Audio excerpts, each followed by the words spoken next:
I've been doing two things to warm up lately. Differently, I've been jumping in my swimming pool, which is like 30 degrees, and I've been playing the drums a little bit just to warm the knees up.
Bass work.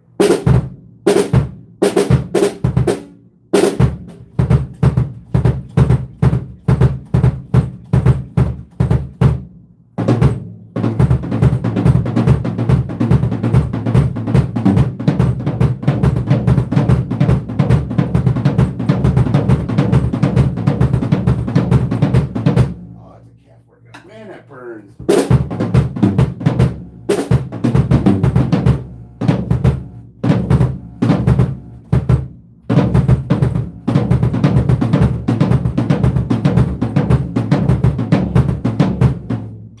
I guess I could just set the bass up on my other pedal. I didn't want to take the space up though, so I've just been using it as a floor tom.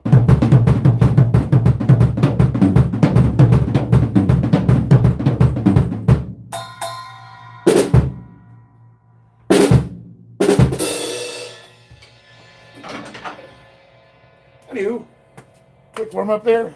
Yeah. I got my drumming in and I feel better about myself. And I subjected you all to it.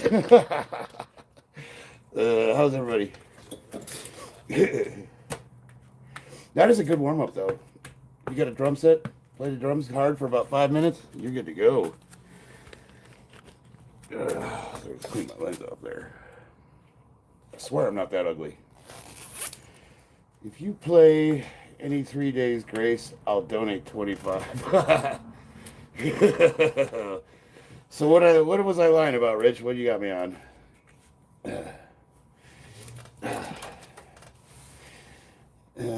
Avenged Owens, my G's, is challenging me to a drum off. Um, I'm not that good. I'm not, I would never. I think I can hold my own. I can play. I can play along with most stuff. Uh, I got mostly. I got this new set that I picked up. It's new for me. It's a Pearl. I got Sabian cymbals. I got a really good price on it too. And I gave my kit to my daughter. She's in the school band as a percussionist. So now she's got. You said $10. Remind me. I don't know what I. You guys got to work with me, man. I've been out of work for what 4 or 5 months, and I just took a new job, and they threw me right into 50 hours a week, and I've literally been burning the candle at both ends. I'm training to compete in February, and uh, like I'm a man that I got so used to not working, being off, being able to take my daughter to school, go to the park, and now it's like, uh, I say I'm gonna meet people after work, and 4 o'clock rolls around, and I'm just. And this new job, it's the most money I've ever made in my entire life, and they're expecting to get their money's worth. So like, I have to fake being good at what I'm doing. So, oh yeah, yeah, sure. um, you all know I've been in commercial construction for the better half of my adult life, and I've been in management, mostly middle management. I was the regional area safety manager for Southwest Steel, and I've been the primary safety or superintendent on some really large projects here in the Strip. Um, but I've never ever taken from the ground up a facility, a factory, like a manufacturing facility that's already going full steam. Walked in and they said, "We have no safety. You have to figure it all out." And I said, "I can do it," and I can. I've never agreed to do anything I didn't think I could handle, but I've never, by myself, with no support, no one to call and say, "Help, Dad," like a district manager or somebody. Like I am that guy. A quick question: Are you okay with any apps in there? I'll just message me. I didn't get it popped up, but I didn't read it. So anyway, any absent Jarl did me the huge favor of setting up a Discord server, and we're just finalizing all the little nuts and bolts and the admin and all that stuff. So tomorrow I'm gonna go through it, and I'm gonna familiarize myself with the layout and everything, and then we're gonna launch our Discord server. It's gonna be access is if I set it up correctly, it's going to be if you join my membership, my tier 1 membership, you get access to the Discord server. And the reason why I'm asking for a membership fee is not for money. I don't give a fuck about money. Well, everyone cares about money, but the primary reason that we're doing a paid gatekeeping is to we want people that want like have a reason to be there other than to just like comment sections perfectly fine for trolls and come on say whatever they want. We have a good laugh. I like to spar with them a little bit, but the Discord server is supposed to be a place where you can get access to me and my team, and possibly we can help you get on a path, change your life, training, nutrition. You don't go to me for nutrition. That's my wife. That's Bobby. That's other people. I have experts. I've got a registered nurse practitioner who does testosterone or like hormone therapy, that kind of thing. I've got a physical therapist, an actual doctor. He also trains. I've got Bobby's doing my programming. He's the primary nuts and bolts behind my lifting. Any absent Jarls shaping up to be my administrative assistant. I got Smart Gamer. He's there, ground at the bottom. He's a I don't know what title I give you, Smart Gamer. The Dua Kahuna of the merciless god of your eminent domain. But we have a good team of people. Genuine professionals. I got a couple of guys that are IFBB pros. So the idea is we want to foster a community where people can come and hopefully we can help in some way. And if it's just wanting to talk shit and, have access to me on a more personal level, that's there too. You don't have to be into fitness to hang out. You just have to be like-minded and interested. But the reason why we're charging is to kind of just, you gotta have a little skin in the game. You know what I mean? I don't want anyone to just be able to pop up there and turn it into a vomitorium. The last time I launched a Discord server, it was full access. Anybody could join. Rich, welcome, brother. Anybody could join, and it turned into a vomitorium. They were posting porn. They were just like, everybody was talking shit. It was just bad, it took the value away from it. I didn't even enjoy logging on. So ideally, I work general industry construction, and I 10-hour shifts, sometimes 12 hours. So you might pop on the Discord server and you have a question for me, and I'm not available because I'm at work. Well, ideally, people like Smart Gamer and NEFs and Jarl will help aggregate any questions you have and put them in order so that when I do come on, I can answer them personally and get back to people. So, it's just like anything. You guys live, you work, you have lives. Hopefully nobody's living online, and you might not have a whole bunch of time to dedicate to being online and being able to talk to people, but you might, want to come, you have some questions or you want access. There's got to be some kind of a priority so I can get back to you in a timely manner. And I try to answer every single comment that I get, and as the channel's growing, that's becoming more and more difficult.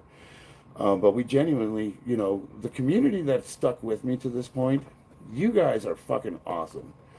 I don't know why you keep coming back, but you do. So I want to provide the same services I have at my disposal and the team around me that makes me so awesome. Yeah, that's blowing myself a little bit, but I want you guys to have access to that as well. Because I'm a dumbass that lifts weights. I have the easiest job in the world. You tell me what to lift, I put it on the barbell, we're good. If you think that I'm the one that came up with all this shit, I wish I could say that was true. Okay, mixed martial arts. What's your question? It's funny how my rank online is higher than my Navy rank. What's your Navy rank? I mean, that's E3 right there, baby. Terminal Lance. Well, so the Marines is a little different. So the Marines being as small as they are, like the Army's got two different E4 ranks. They've got, the Corporal and Specialist. The Lance Corporal in the Marine Corps is really the specialist in the Army. The way it shakes out for, like who might be running a squad, who's got NCO duties, it generally falls upon senior Lance Corporals. And the reason for that is because the Marine Corps is so small, it can often be nearly impossible to get fucking promoted into a non-commissioned officer. And you could literally be a squared away Marine, have all your shit together, you're doing everything right. Like we have this ammo tech, right? He was an E3 after 4 years. He had a 6-year enlistment, and he answered to a gunnery sergeant. There was the gunny and there was him. I found out that he had a staff sergeant billet, meaning he was in charge of the shop, and there was no one above him or below him because it's a really small MOS, and like when you're artillery, you have ammo, you have EOD. So they have one little shop, and they're just ammo techs. That's exactly what they are. They're like tech support for fixing fucking things that blow up. And I asked him one day, I was like, why are you still a fucking Lance Corporal? You got a staff sergeant billet. And what he told me was his MOS was so small that his cutting score, now that a score you have to acquire to get promoted is called a cutting score. And you get points. You get points for doing online courses. You get points for doing billets like range duty. You get points towards your cutting score. And when you get to a certain score, that is it's like having, you got to have 1,000 points to participate, even though you have time and grade. So you have to have like a minimum time and grade to get a rank. He's got that by 4 years. You have to have time and service. Obviously, he's been in 4 years. And you have to have your cutting score. Well, his cutting score was so high that he would have to wait for somebody to die or retire in order to get promoted into corporal. So this poor son of a bitch, he was the most depressed person I've ever met. He didn't want to reenlist. He hated the Marine Corps for obvious reasons. Um, he had a staff sergeant billet, which means he had the responsibilities while he was on duty of a staff sergeant, but none of the respect that went with it.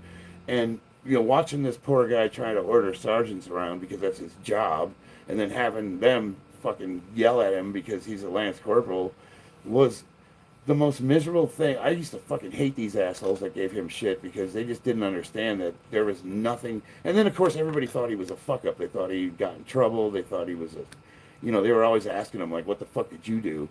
Nothing. He got stuck with a shitty MOS. And, of course, what happens? After 6 years, he gets out. So now they've wasted all of that experience, all that tenure. And it's that's the one thing I fucking hate about the Marines. And like the whole, long story short, the whole point I was trying to make is it's not uncommon in the Marine Corps to see senior lance corporals, guys that have been in for 4 years and they haven't picked up E4 yet. They're in charge. They have all the responsibilities of an NCO. And then, the Army's got what's called the E4 Mafia. With the Marines, it's the lance corporals. It's senior lance corporals. That's what the fucking Marine Corps is run on. And they're salty, angry, and because they're harboring all that fucking pent-up resentment and anger, they find ways of getting things done that might not be what you would call legal. So those are the motherfuckers that they just get shit done, you know what I mean? Bobby O, were you stationed at 29 Palms? No, I was 43 area, Los Flores, Camp Pendleton. Now, we went to 29 Palms a lot, so I spent a ton of time there. So that might be where the confusion is. I'm just happy Commander and Chef is not a Riri anymore. Meat Lord, I found you again. Hell yeah, let's see. 3739 Ash AJ Win says, get a load of this loser. Thank you, brother. Mixed Martial Artist says, how can I stop being an entitled slob? The first step is to admit you have a problem. Why do you think you're entitled? Let's start with that. Let's see. Mixed martial artist. I'm 256 pounds, 5'10", have an injury that will take about 3 to 4 weeks approximately to fix in order for me to be able to go back to the gym, and I keep putting it off. So, totally common. Dude, I get hurt. You got to find a way to work around it. And Bobby will tell you, almost to detriment. When I was injured, I would not stop training. And like, if my arm was broke, I'm going to have a crab arm because I'm going to have like one giant arm and one tiny one. And well, you guys saw it with my surgery. If my hips fucked up, there was one day we were training, I had a TENS unit on. I had a back brace on top of my lifting, or my lifting belt on top of a back brace. And I had a bunch of shit stacked up so that I was doing box squats, like from here. I go down like a 2-inch range of motion, and I would literally load up the entire bar with like all the weight I could, and then just like fucking do 2-inch box squats. And everybody would be like, well, that's not a fucking squat. I'm like, yeah, no shit, dude, douchebag, I can't walk.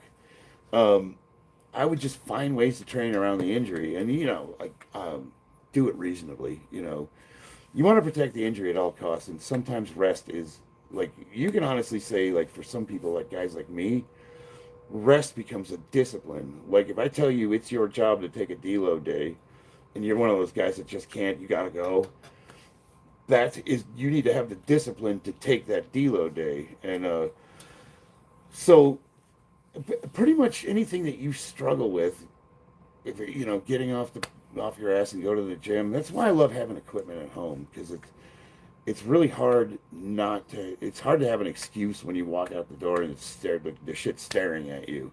Like when I first got my home equipment, it took me months to use it.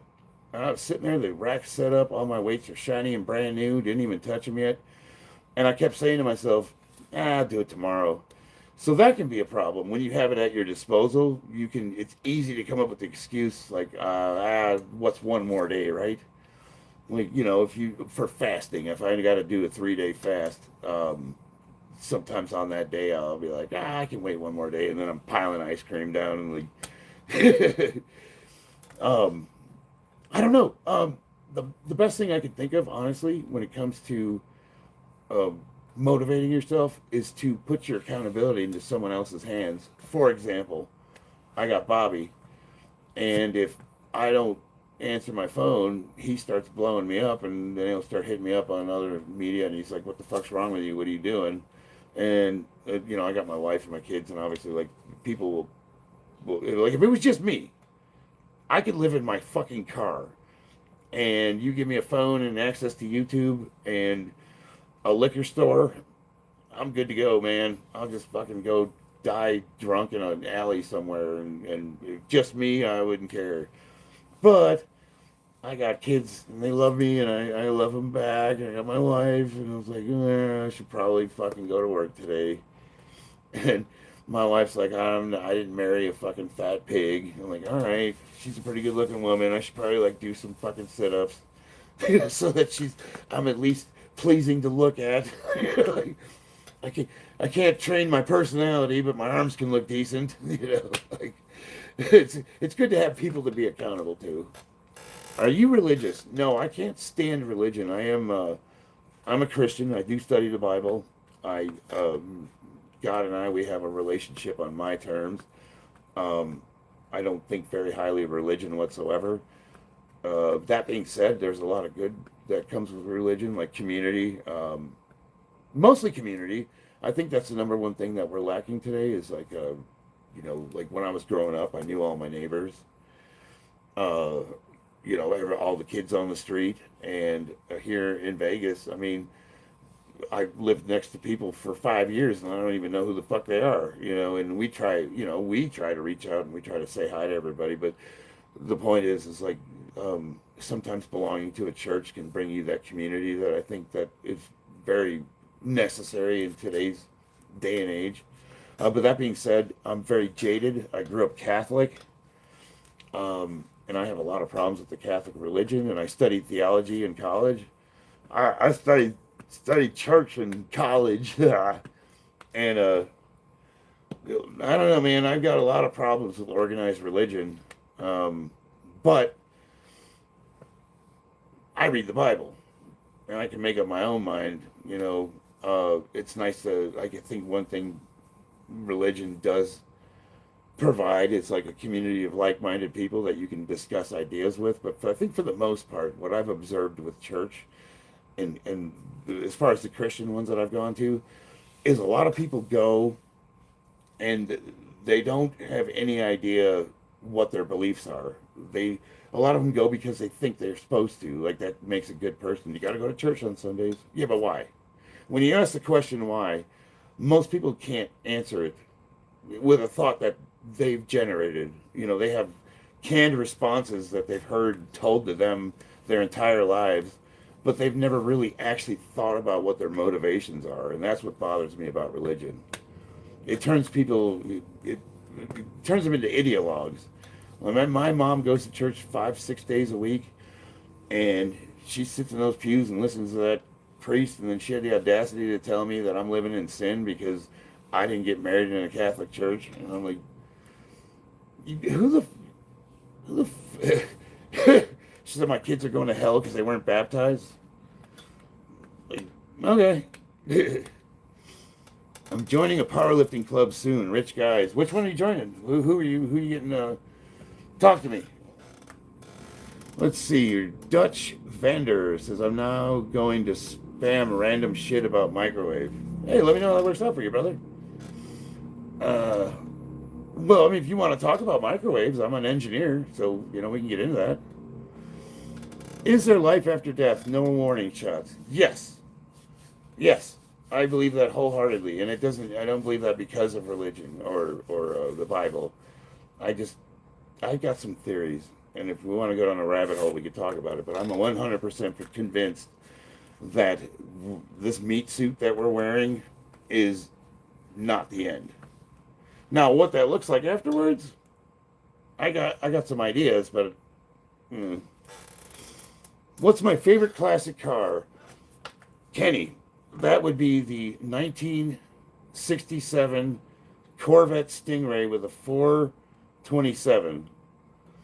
And then there's the 1968 GT 500. And then the AC Cobra. Pick a year. It's got to have the 454 though. Our relatives waiting for us. Yes, but not like you think. Um, I don't necessarily believe in the collective intelligence, but there is. We're all connected. But that doesn't mean you lose your individuality, because this would be pointless if that was the truth. If we were like, there's some people that believe that we're we're a split apart entity that's trying to learn, you know, and when we come back, we get absorbed back in like the Borg, you know, from Star Trek. Hold on, I gotta get a beverage here. My mouth is dry.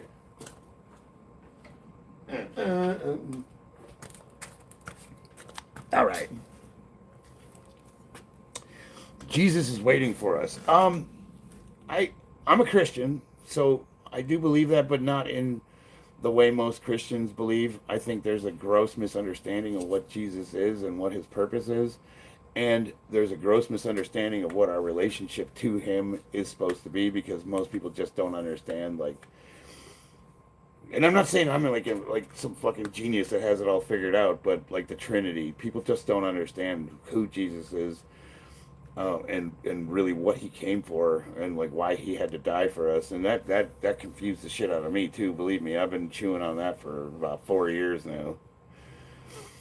I'm sorry, I meant our, and then that's Kenny. Hey, I don't know what you're going through, good or bad, but I want you to know that Jesus loves you. Well, thank you. No, I appreciate that. I didn't need you to tell me that, but I appreciate it nonetheless. What race on Earth first? I don't. How do you diagram that sentence? Take a pencil, sharpen it, and jam it in your ear.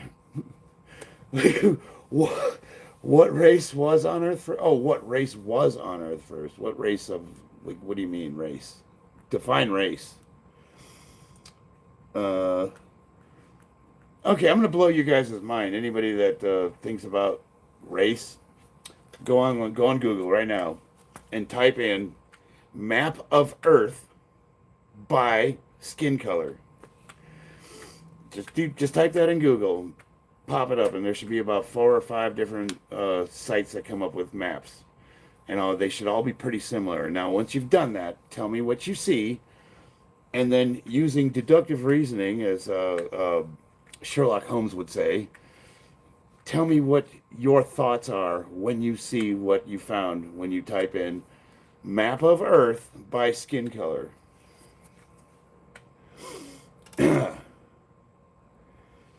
Yet people be erased. I don't understand what that means, but you think it's really funny, so maybe you can expound on that. All black, tough guy, big black cock, or BBC. It could be the British Broadcasting. He means white. I'm not where is this conversation going? YT means white in Gen Z. Oh, I thought he was retarded. You're a smart man and not too hard on the eyes. Congrats. Well, thank you, Mr. Snow Leopard. I appreciate that. Chility P. These names. I need glasses. So, why black people in America talk differently? Black people all over the world talk the same as white. I don't know, but none of you have looked up that map of the Earth based on skin color, have you? Because I'm not seeing any responses. Are my comments blocked? No, I don't know. What are you trying to say, Crimson? Thoughts on Nick Fuentes? I think Nick's an ideologue. I think that he's got some good points, but I also think that sometimes he likes to push boundaries just for the sake of pushing them. You're a man of God. Yes. Talk about that entity that guides you after death, Mr. Snow Leopard. Well, I'm supposed to be lifting weights, but I mean, I guess I could. So, I've actually clinically have been dead twice. And oh, do I want to go down this rabbit hole? I 100% am convinced that, have any of you ever been in a near-death experience, like a legitimate accident where you woke up in an ambulance, or you blacked out and didn't know what happened, like you should have been dead but you weren't? Like, for example, I got in a car accident when I was 1992. My buddy's brand new Firebird, and he had the legitimate one with the let's see, with that year Firebird had a small block 350. Well, anyway, it doesn't matter. It was fully loaded, nice car.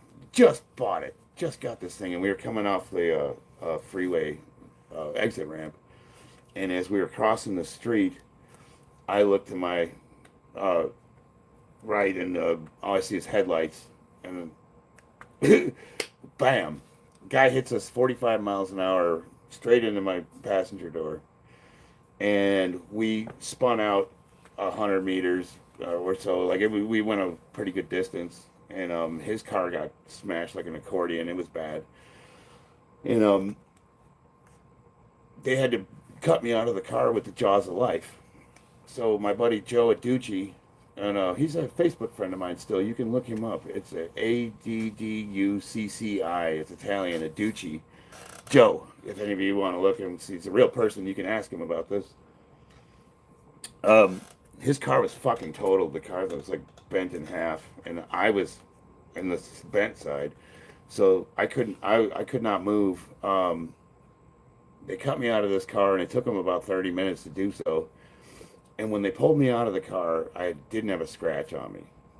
Nothing. No injuries. I was completely fine. Joe was fucked up. His neck got fucked up. He was hurt. Airbag got the whole. Did that car have an airbag? I'm not sure. Anyway, he was fucked up. He had to go to the hospital, and he was actually pissed that I wasn't hurt because it's his brand new car. It's like, how are you not hurt? I'm like, I don't know, man. Like I was in a can that was crushed, like flattened, and they had to cut me out of this thing with the jaws of life, piece by piece. And when they got me out, I didn't have a scratch on me. I was like, whoa. And this has happened a few times in my life, and something occurred to me. The last time I blacked out, it was right before I quit drinking. I was trying to get sober off of alcohol, and my wife had me kind of locked in the house, and she removed all the alcohol, and I was kind of going through it, the shakes, and I was in the upstairs bathroom, and I was not in the right mind, so I decided to drink cologne, a bottle of cologne, and I'm looking at this shit, and it says alcohol. It's denatured alcohol, and I'm like, this is probably not going to be good. But I said, fuck it, man. I popped that thing off there. I had to like pry it's clamped on. I had to I don't know how the fuck I got the bottle off, but I drank the whole thing. And I immediately felt great. Like, it was like, oh, this is awesome.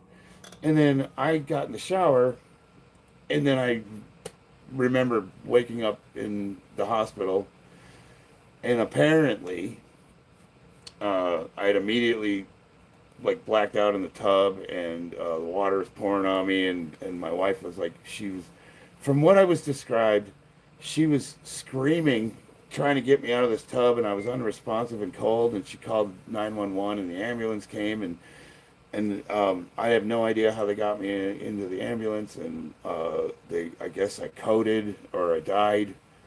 I don't really know. But when I woke up in the hospital,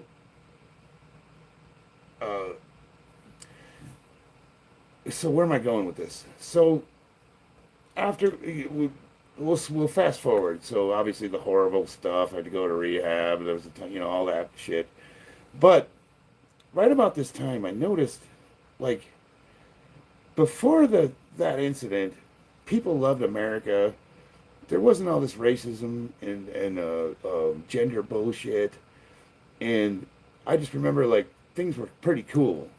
And then after that incident, that's when all this DEI bullshit started happening, and it became a big split between left and right, and there's racism everywhere, and everybody hates veterans, and nobody loves America now, even though they're the most free and prosperous society that's ever existed. And it was a bunch of resentful, whiny people that think that we have to provide for them because they exist, and they don't have to bring any skills or determination to the table. And it's nobody wants to work anymore. And And I just got to thinking, like, did I fucking die and wake up in another dimension?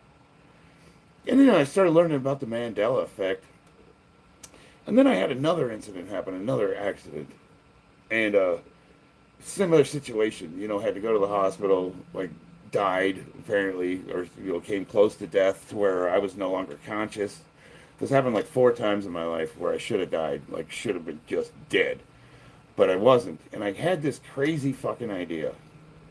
And this is based off of like my engineering schooling and quantum physics. I started looking at have you noticed on YouTube a lot they're focusing ever since they got these quantum processing chips that they're getting ready to make for consumer use.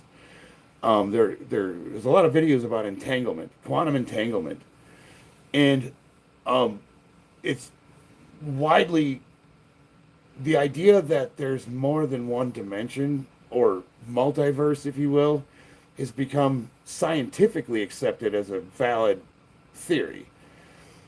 And I got this crazy idea that we actually died when we should have. I died in that tub. I died in that car accident.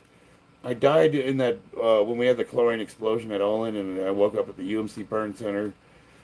But what we do is you jump into the next closest version of you in the multiverse, and you keep living. So in one version you're dead and everybody's weeping and they go to your funeral. Oh, it's so sad. But you're still alive in this other slightly different dimension where there was no Jiffy peanut butter. Bernstein Bears is now pronounced Bernstein Bears. What's his name? Sinbad wasn't in a fucking movie where he played Aladdin. And, whatever Mandela effect, like that, all those little differences that you're noticing actually are true. You're just in a slightly different dimension. You hopped over to the closest one and you're still going.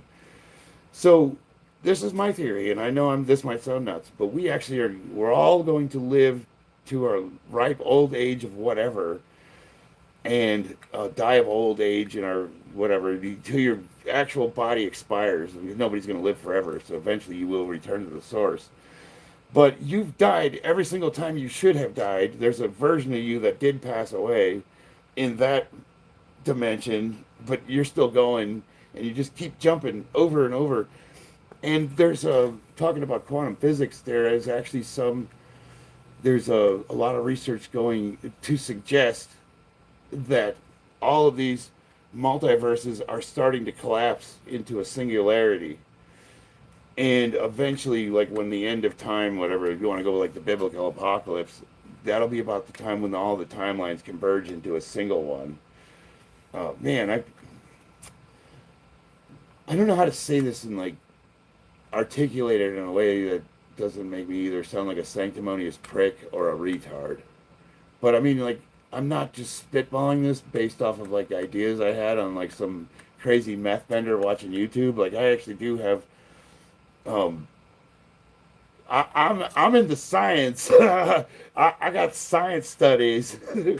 I learned me stuff when I went to school, so I got a little bit of background in engineering and stuff like that. Big words. I'm not as retarded as I try to come off. But see, I really do like after the big one happened where I woke up and I just started noticing everything's off. Everything's not right. Like the world isn't right. When did America become this divided? When did we start hating each other? When did the ideas that were enshrined in the Constitution, one of the most beautiful documents ever written, it recognizes the spark of divinity that each individual has, and now we're talking about fucking communism again? Like, that hasn't been tried a few times. It's in my mind, it's just like, are people fucking retarded? What has happened? I watched this veteran online saying to active duty service members who are down in Venezuela, saying that, they're war criminals and that we don't support you. When you come home, you're not going to be heroes. America doesn't support you. And I'm like, who the fuck are you talking about? You fucking who, like, yes, we do support you. And I just, like, where do these people come from? These whiny, resentful, entitled, fucking, just poison. And the one thing I've noticed about people that are like the idea of collectivism, communism, socialism, all that stuff, they aren't very smart. Tell me you have under a 90 IQ without telling me you have under a 90 IQ by saying we want Maduro because when they were complaining about having to eat their pets back in 2015, that's what did Bernie Sanders say, that bread lines are a good thing. That's a good thing they have bread lines. Yeah, it's a good thing they have a bread line because they didn't have bread before. Like, maybe we should address that problem there, Bernie. Like, it just blows me away. Like, where do these fucking people come from? What has happened in your life as an American? You. That's so bad that you think fucking communism is going to fix it. I talk about these people and they complain about, like, the American dream's dead. I can't get a good job. And it's like, you're crying to me. You haven't missed a meal ever, not once. Everything's been provided for you. I haven't met any of these people that don't have a roof over their head, that have missed a meal, that, maybe they're not able to buy those items that signify wealth, like a fucking, Gucci purse or whatever the fuck you think you need to tell everybody how much money you have. And it's like people like, hardworking, like they look down on people in the trades, but they're even the most basic job site laborers here in Vegas make over $100,000 a year. So we support our families and we're getting by just fine. And like, while I'll never have, Wes Watson's rented Bugatti, I can tell you the 3 shitty cars I own are all free and clear. I own them outright and they're mine. So what little I do have, I have more than a man could ever possibly want. What else could I possibly want? And all of that was provided with not that much effort on my part. All I had to do is like try to learn and be useful to society. Like, you got these people that want a living wage from McDonald's for flipping burgers and they wonder why they're not paid more, because you're not doing anything that's worth more money. Your time, you existing and having to go somewhere for 8 hours is not enough of a reason for a company to fucking pay your living wage for the rest of your life. And you don't have to bring anything to the table except your existence. You entitled, whiny piece of shit. They cry about having these menial labor jobs that don't pay well. Well, fucking learn to be useful. Like, first of all, if you learn to do something that somebody else can't do, and you provide that service to them, you'd be surprised they might be willing to pay you more than fucking minimum wage, you fucking useless piece of shit. I mean, it just blows me away. Like, all I had to do was show up and be willing to work, and they paid me what I was worth to do that, which wasn't much. So over time, I learned how to do things that were a little bit more complicated, and they were willing to pay me more money for doing those more complicated things. And after 20 years, I'm fucking now the director of safety for a facility, and they're paying me an obscene amount of money. And, people ask, well, how'd you get that job? I just showed up, I'm white. I was walking by and they just yelled out the office, hey, white boy, you know anything about construction? I was like, no. And they're like, well, you're white. Come on, you'll figure it out. Yeah, that's how I got it, you piece of shit.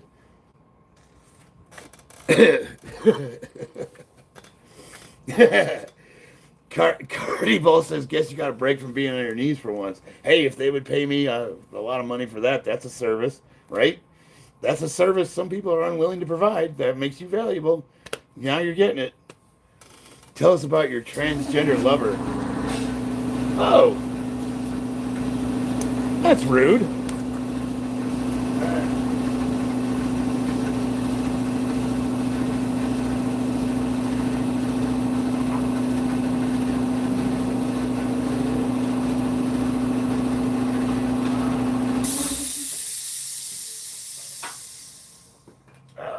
That thing's badass. It's a 5.5 horsepower compressor, and it's the heart and soul of my garage.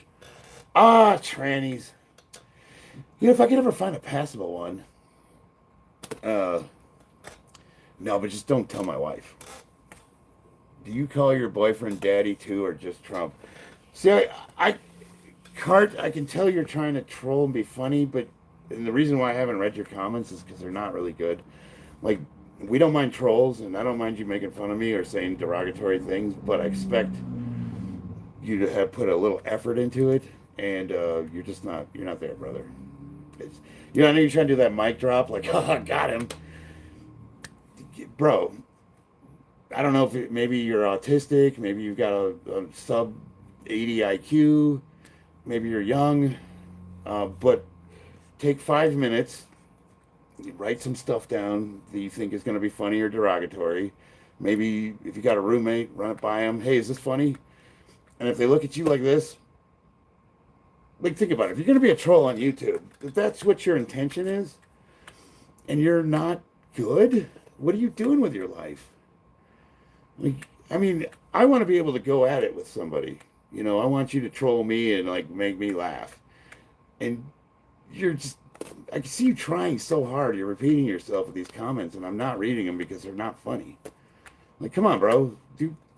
Take 5 minutes. I know you're triggered, but breathe, collect yourself, and then, hit me with something. Keep working on your craft, Kurt. Yes, exactly. Come on, if you're going to troll on YouTube, put some fucking effort into it. That's what we're talking about, entitled whiny motherfuckers. You're not even good trolls. Trump is daddy all day, every shift. I don't know why everybody thinks I'm this huge Trump supporter. I mean, I did vote for him. I think he's hilarious. He is by far the funniest president ever. But, like, I don't give a fuck. Like, I'm not going to get offended if you don't like him. Like, between you and him, I don't know the man personally. Let's spar for a minute. What do you got, Rich? See, okay, after all that, Kurt, you said so far on your knees. Okay, first of all, you already made an on your knees comment, and I already said that's not funny, and that's what you respond with? Come on, dude, that's just sad. See, normally I would block you at this point because you're wasting my oxygen, but I'm actually going to keep you on there because I'm hoping that you'll come up with something decent.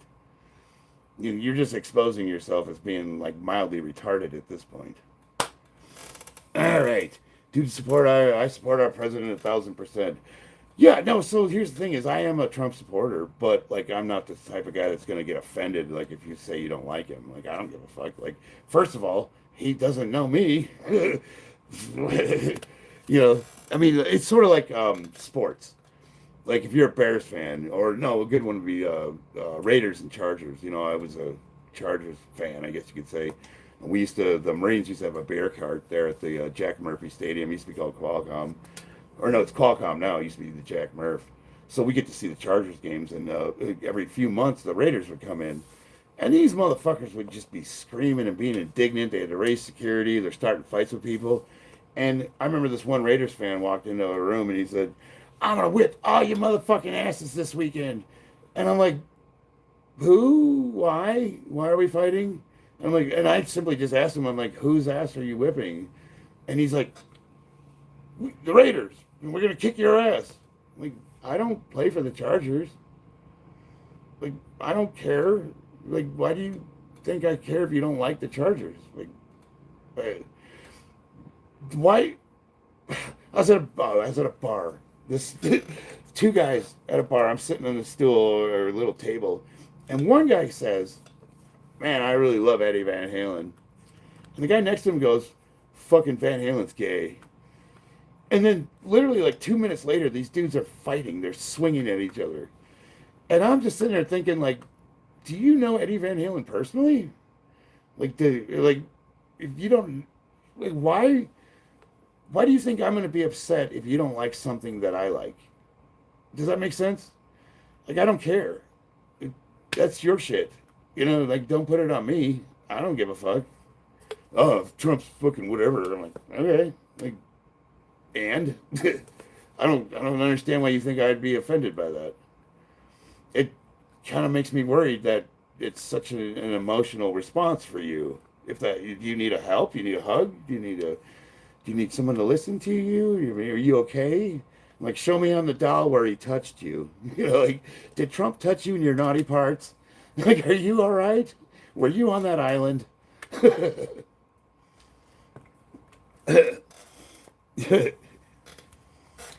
Like JD and his Bajit. Does your wife know you're in the closet? No, no, hell no. My wife knows like everything about me. Indian curry meat riders. That's funny. Okay, you know, now we're getting somewhere, Kurt. There we go. Let's see, Chamber Hilton. I'm actually going to get rid of the chamber because like we don't deal with pedophilia. So I'm actually going to get rid of you and I'm going to report you. So there's a line we don't. Hey, admins, if anybody brings up kids, just you can say anything you want, anything. I don't care what you say. You can say I ride fucking 12-inch black dongs or whatever. Like I'm what? Okay, like you know, hopefully they buy me dinner first. But you talk about kids in any capacity, we're just gonna you're gone. So, and you won't be missed. I'm gonna remove his comment too.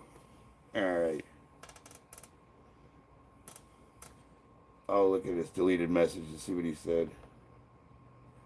Oh, he's just laughing. Yeah. So no, we just don't. I'm not gonna deal with that. I've got my son's 14, my daughter's 10, and I don't find that funny. Like that's just we can all agree. Talking about kids is just not. That's not humorous. Yeah. Gen X oldest boomer. Well, okay, so now you're backsliding, Kurt. That's not funny because that's not true. Like, objectively, boomers are the later generation. So how is that funny? I don't understand how. And even if that was true, like, why is that how is that an insult? I don't understand when young people, like, call me old, like, that I would be offended by that. Because I lived to be 51, that's an issue? Or there's some, like, and let's put it this way. You're young, you're retarded, you probably never felt a vagina, your mother doesn't love you, all that stuff.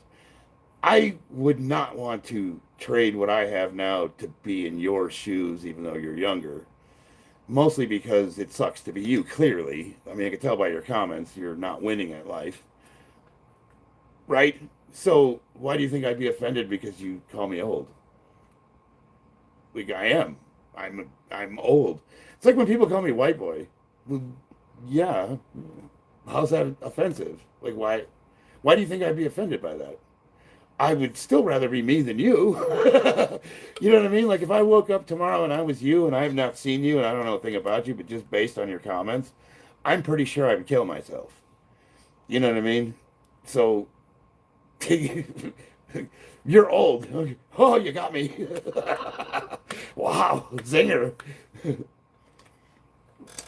Peace and bro joy. Boomers are like rabbits. Yeah, but do you guys understand what a boomer is? The difference? The Gen X boomers, Gen Z. I think anybody born before or anybody born after 1972 is genetically retarded, from what I've seen.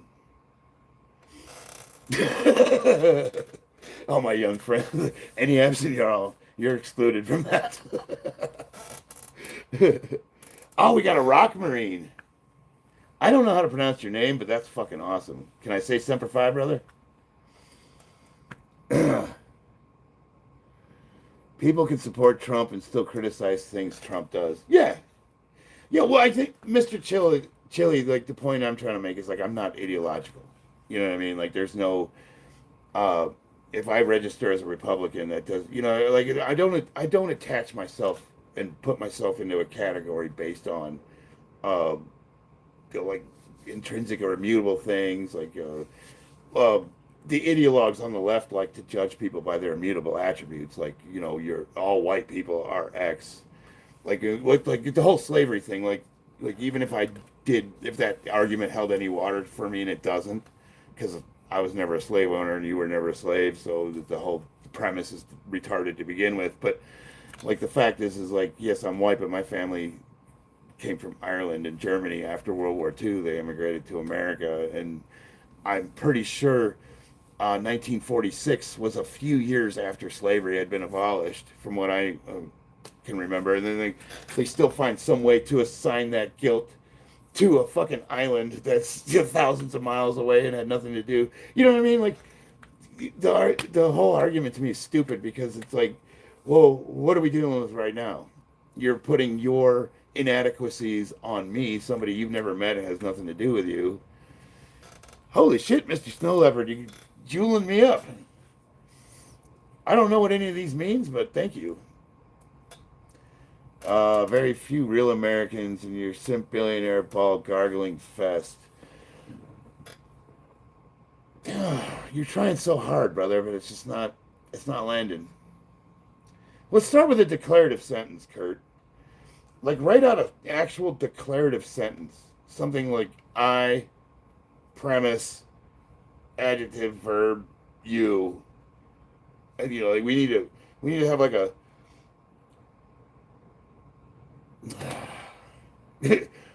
how would I teach a 3-year-old how to write a sentence? Like, just start with just like an actual declaration of a premise, and then maybe we can work from there.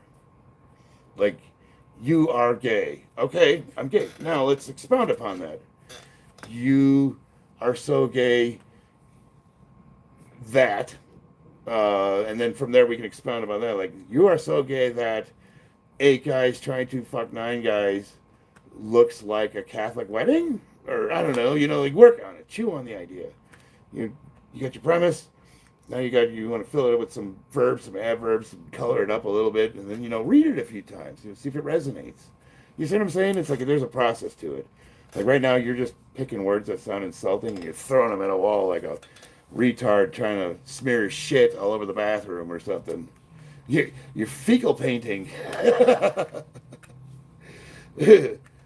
Like, you can't even spell properly. Like a SEMO? Trump Bible. Like, I don't understand. Like, how is that funny? Like, what are you trying to express? Totally not a scam, Lamau. What are you trying to say, dummy? Nobody understands you. Like, in your mind, you're laughing. LMAOO suggests that you find this funny. I'm telling you, you sound like a fucking retard. I'm about to block you because you're wasting my time. And that should make you feel bad about yourself, really, if you think about it. I think Kurt might literally have autism. Be nice. Look, he came here trying to talk shit to me. Okay, let's get that straight. I've never said anything derogatory to anybody that didn't come at me first. Rich, is he talking to me? No, I don't think so. Honestly, I don't even know.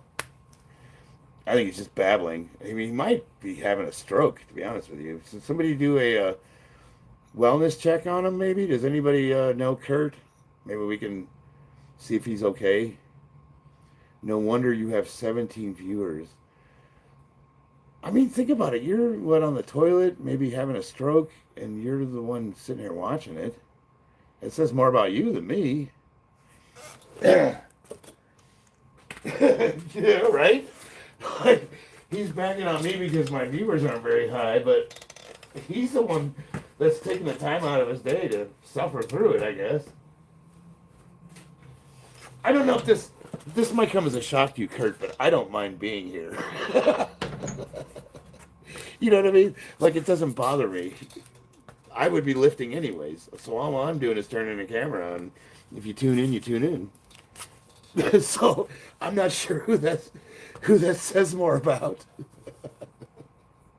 But God damn it, Kurt, I do appreciate that you're trying so very hard. Look, I know you're triggered. Take a break. Take 5 minutes.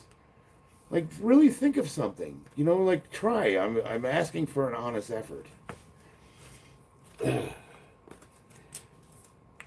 I'll give you 5 more minutes, and if you can't put anything decent together, I'm not gonna block you. You can stick around if you want to. I mean, it's your time you're wasting.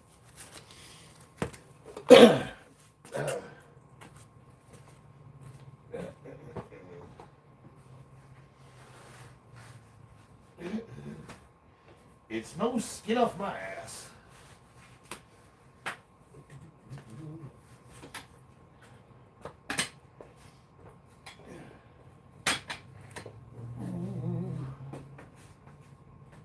All right.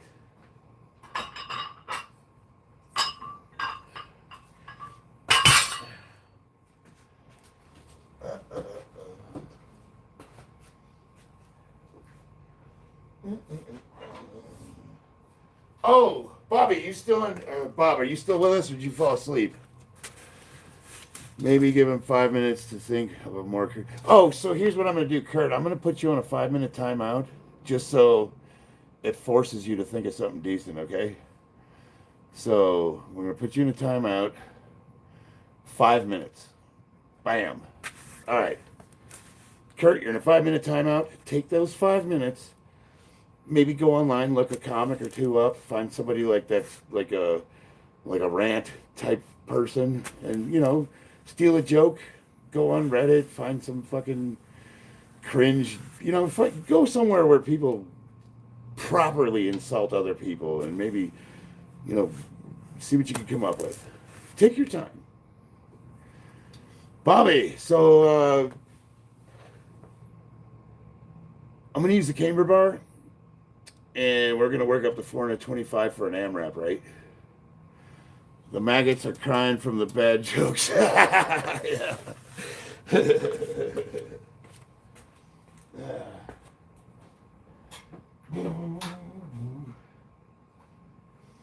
It's funny because people will sometimes they'll give me crap about the shit I talk, but I've always challenged them. I said, I go through my entire video catalog, all the comments I've ever made on YouTube. I have never, ever, in the entirety of my being on this social media platform, I've never once said a derogatory thing to somebody that didn't come at me first. I've never said anything bad about anybody's lifting, nothing, ever. I've never talked about anybody's appearance. Like, first of all, I'm a grown man. Why would I comment on another man's appearance? You know what I mean? Like, I've never... if anything, I've been like encouraging, like people that have open disdain for me and talk shit about me and make videos about me behind my back, or not behind my back, but whatever. Like, if anything, anytime one of their videos pop up, I usually say if Max is benching and it pops up, I'll say, dude, nice set. Whether I even think it's nice or not, I'm just trying to be encouraging regardless. But then they're like, but you talk shit about other lifters all the time. Yes, but they've always started it. Never once have I ever started a beef with anybody on YouTube, ever. Yes, still mixed martial arts, but you still say nice things, right? So that's what I'm saying. It's okay to be nice and encouraging. I've never said anything derogatory or mean. Speaking of sets, did you see the fake lift in the community? No, who's doing fake lifts?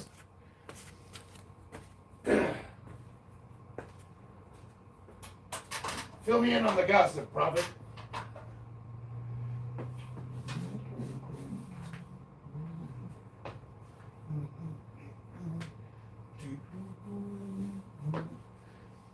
This is gonna be a pretty straightforward, because I gotta work tomorrow, so I'm just working up to like 425 for an AMRAP. Real simple, easy night. Maybe a couple accessories.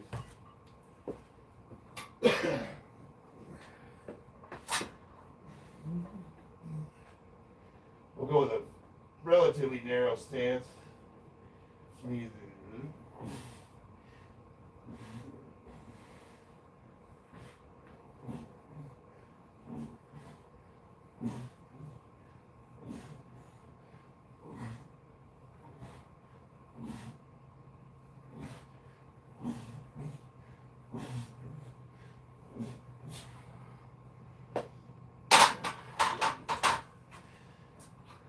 Secret lovers, that's what we are.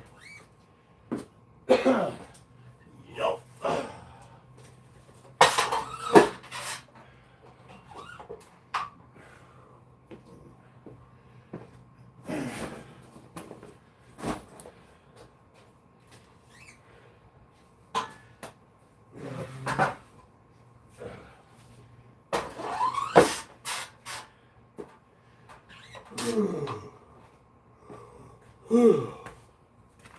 Well, the knees from the back feel good, Bob. This is a good sign. We're here to see you ride like that. Y'all love Cash and Vivek. Y'all love Cash and Vivek and Ursa's cooking. I can't say that I don't. Let's see, put on my community post.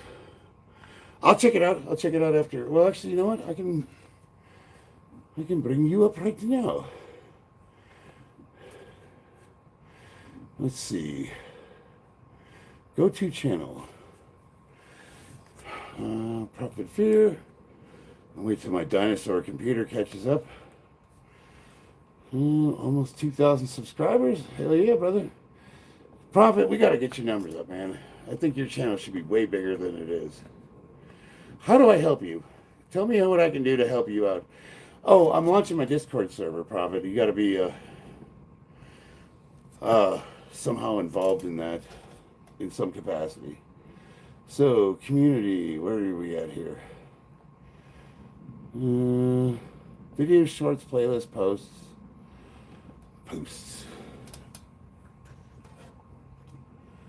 Boo, boo, boo, boo, boo. This is comedy from hitching and ramping. Uh-oh.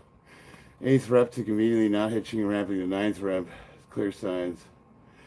Some of these people who do these online competitions are another level of pitiful, fake, and mediocre sets of deadlifts, all things. Are we suggesting editing cuts? I'll check it out after I get off stream. You know what? When I like my first or second year making videos, I was fucking around with video director, I forgot the software, but I was trying some shenanigans where I was trying to make 2 sets look like one long one, and you can't. There's no way to do it. Like it's just like it came off as so pathetic and fake. It was like you should see this. What I forgot what they're trying to use. Like I forgot what the circumstances were, but I was doing one of my shenanigans videos, and I've seen people like they try to use clever cuts or angle changes to make like if you're lifting and then all of a sudden it switches the camera too and it's still going, but it's actually a different set. I've seen that. I've seen real clever and interesting ways. And you know what? The thing I always said, like, even if the weights are fake and even if the lift is fake, like, it never really bothers me because I'm like, who you cheating? It's just yourself. When people accuse me of fake weights, I always say, you know what? The weights might be fake, but the records are real. So whatever I'm doing is working for me. And I've had like people come at me because there was like one video where I said I had like 300 something on there, and it was like instead of 10s on the end, it was 5s. And but I've misloaded myself in both directions. There was one time I thought I had 535 on there, and it was 555, and I set an accidental lifetime PR. So I've done both, and I've never really cared, because I'm not competing with anybody, so it doesn't matter. And it used to just bother the fuck out of guys like Max and that other weirdo. They would just whenever they do bench sets, they have their change spread out on the bar so you can clearly see it from the camera. And I'm like, who fucking cares? Like if you tell me there's 500 pounds on the bar and it's 495, it's like whatever. I don't know, who fucking gives a shit. But people they're really crazy and sanctimonious, and I don't know. To me, it's like, I don't know, if you can't prove your records, I can go on like the powerlifting watch and look somebody up, and if you don't have any way of really like proving something, but and this is just in the spirit of like competing, like competition, like not gym lifting. I'm like, whatever, man.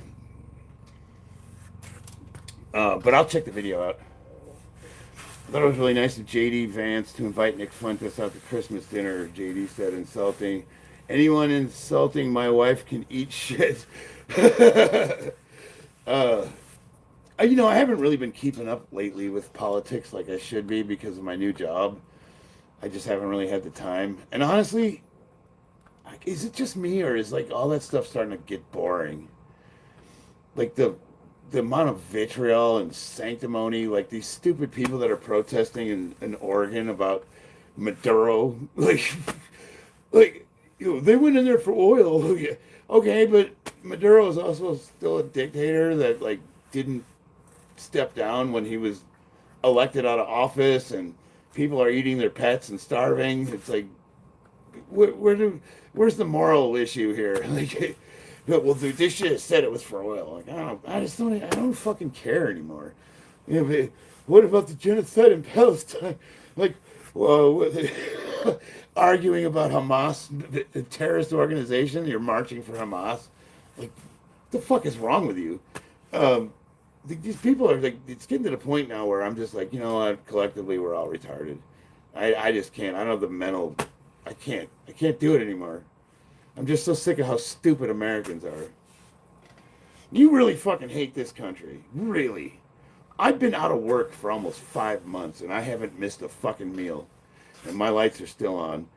And it's because I was able to pretty much, I mean, this is just the level of, like, the quality of life that we enjoy in America. And the amount of shit that's available to you if you're struggling and you need a little bit of help. And people just fucking moan and cry about it. I just recently started paying attention to, because we got on food stamps for a couple of months, and it was super easy to apply. We just went down there and I told them, hey, I'm out of work. I'll probably be out of work for a couple of months. I mean, we need some food stamps. Easy. He gave us a couple $100 a month. I know I've just started paying attention now, and I've just realized that like 9 out of 10 people at the grocery store are all on food stamps.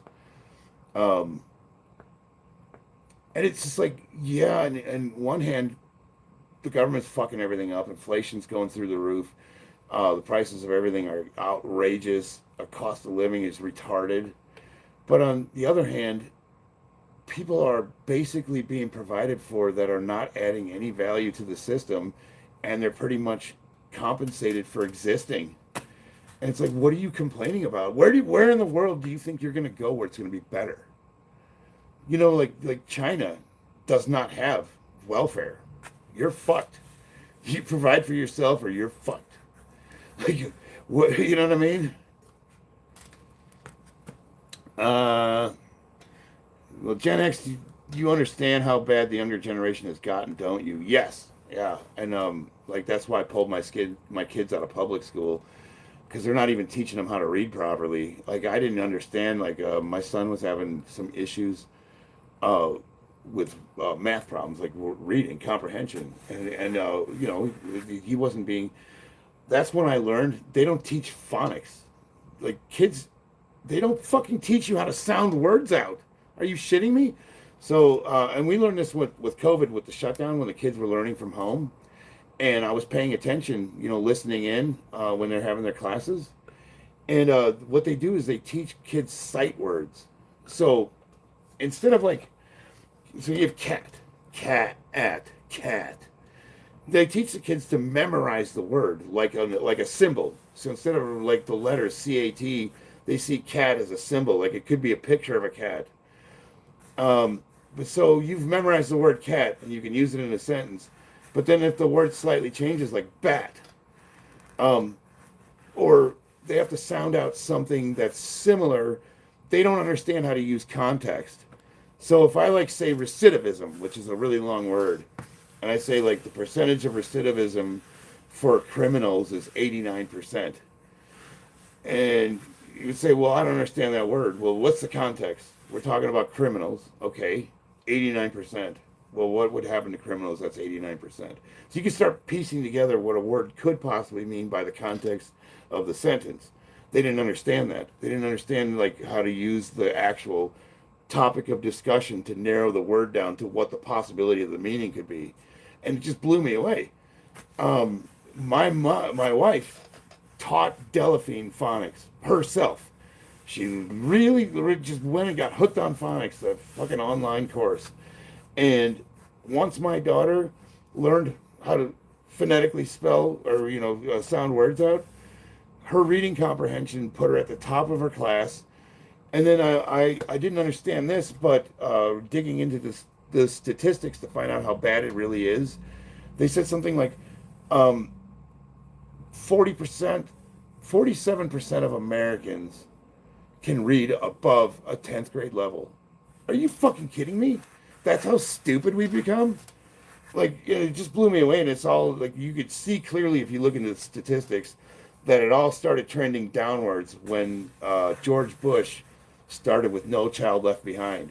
That's when the Department of Education, and this is another argument against communism and socialism, you have a centrally organized, top of the government, plans everything for the country, instead of having the states and the local take care of their areas based on the demographics of that area. So you're telling me that some asshole in Washington knows what's best for your kid in Henderson, Nevada. No Child Left Behind. It's going to be all across the board.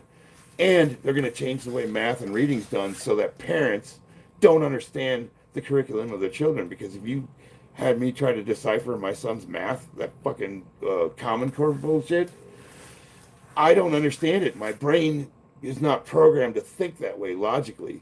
So now I have to learn math all over again in order to help my son do his homework. And it doesn't matter. I could like scratch it away, give him the right answer, and the right answer is not good enough because he has to show his work. He has to show how he got to that answer. And I told him right on there, I used a fucking calculator. I don't know, man. It just, so we pulled our kids out of school. Now they go to, what do they call them? Charter schools. Which isn't, like private school is the best, but I don't have the money for that yet. So when I start working, we'll look at that. Are you a sumo deadlifter? No. I'm a conventional. I do train sumo in training, though. I think it's important that you should know how to do both. I have an inspection in 9 hours. Holy shit! Well, good night, Rich. Thanks for signing up, brother. We'll have that Discord server running by the end of the week, as early as tomorrow, possibly. Dating's impossible. Nobody can afford to start a home or family can get a decent job because they're all getting outsourced and everyone is in debt. School is awful. You name it, it's all worse. Yes, but there's still a lot of work available for people that are willing. I mean, like, dude, I was telling people, like, the lowest paid fucking worker on a construction project, a laborer, which all you have to do is show up and be ambulatory and you could be a laborer. They'll teach you everything you need to know. They're making $100,000 a year.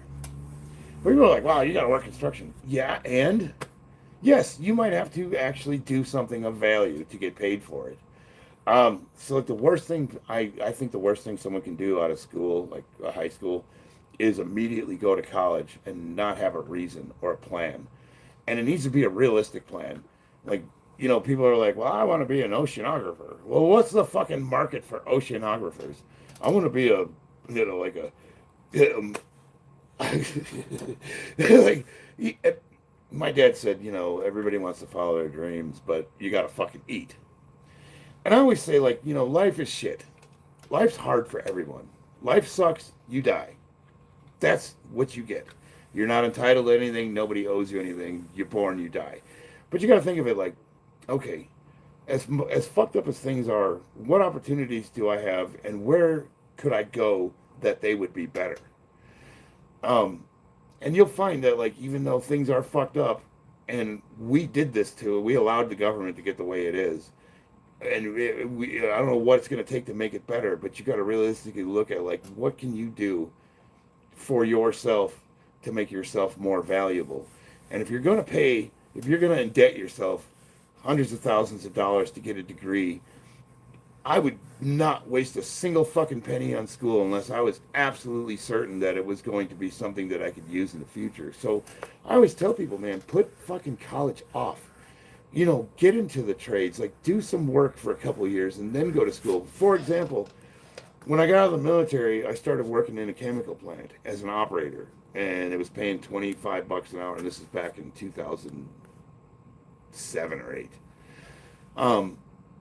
once I started doing that, I started seeing all the different professions that were in that industry: engineers, architects, planners, office administrative clerks, superintendents, supervisors, general foremen. And I thought, well, if I'm going to stay in this field, what is it I like to do? I like programming PLCs, DCS. I had some background in network administration, so I knew basic programming. Well, how do I get in that? Well, you got to become an engineer. Well, okay, what do I need to do to be an engineer? Well, they saw that, they said, well, we'll take you into the engineering department, but only if you go back to school. So Olin sent me to College of Southern Nevada, which is a satellite school for UNLV, and I started a bachelor program called Engineering Technology. Now, that's not an engineering degree, but what it is a 2-year Bachelor of Science degree, and it had all of the technology relevant to engineering, such as DCS, SCADA, PLCs, all the stuff that I know, like everything from hydrodynamics, thermodynamics, like all the basic engineering stuff that you would use in your day-to-day job: calculus, trigonometry, that kind of thing. In 2 years, you'll learn all that stuff, and then you can transfer to UNLV, and then it'll credit towards your engineering degree, whichever field you specify to go in. So now I'm about 25, 30 credits away from being a chemical engineer. I should go back and finish it, but here's the thing: is like I got enough schooling. I got that Bachelor's of Science, and even though I was not officially a stamped engineer, meaning I can't design something and stamp on it and it could be recognized by the state and the federal government, I could still work as an engineer in that facility. I still had the title engineer. And then after I got out of working in industry and I went into construction, I became what's called a safety engineer. I used that background, and I joined the ASE, the Association of Safety Engineers, and then I've been working under that title for fucking 10 years now, and I'm still not a stamped engineer. So in order to get my stamp, I'd have to go back to school and finish those 25, 30 credits, but I haven't needed it. I've been working in the field for so long. I'm not working as a safety engineer. I'm working as a safety manager, which is a totally different thing. It's like your career is going to weave and turn, and you don't know where you're going to end up. But the bottom line is, the one thing that I consistently did over the years was, as I was doing these jobs, I would ask myself, what do I need to do to make myself worth the next level that I want to get to? And then I would go and acquire those skills. So I made myself more valuable, and I'm still doing it to this very day. I just got this job, and I am what's called I'm a board certified safety professional for construction. And now I'm doing occupational, which is, so 1926 is the standards for construction, 1910 standards for occupational. So I'm going to go back and I'm going to get recertified as an OHST, which is an occupational health and safety technician, instead of a construction health and safety technician. Is that really necessary? Probably not. But having those credentials, it makes it a lot easier when you're getting things like insurance. When insurance comes in and they ask for some certain specific credentials in each department, and you get a better rate because they have those credentials on staff, like you're there, things of that nature. So and I couldn't go any higher than I am now. Well, it's not to say I couldn't get promoted, but it's a lot easier if you have those credentials. You know what I mean? Like, it's easy. Like, if you're going to present yourself, like, say they opened up a regional director position. So right now I'm a facility director, but there's a regional guy that's over my state and a bunch of other states. And if I wanted to move up to that department, it's, when they're looking at the resumes, like, who we want to hire, you can say, well, this guy, he's been doing the job for 20 years and he's pretty good. But this one, he's got, oh my God, he's a certified safety professional, CSP, and he's got a bachelor in fucking health and environmental. And it's like, it's really, they don't look at you as a person. They weed you out by that first fucking headline on your resume that tells them all the good stuff that you can do. And unfortunately, that's just the world we live in. If you got to make yourself more valuable. And the work is out there. The problem is nobody wants to fucking do it.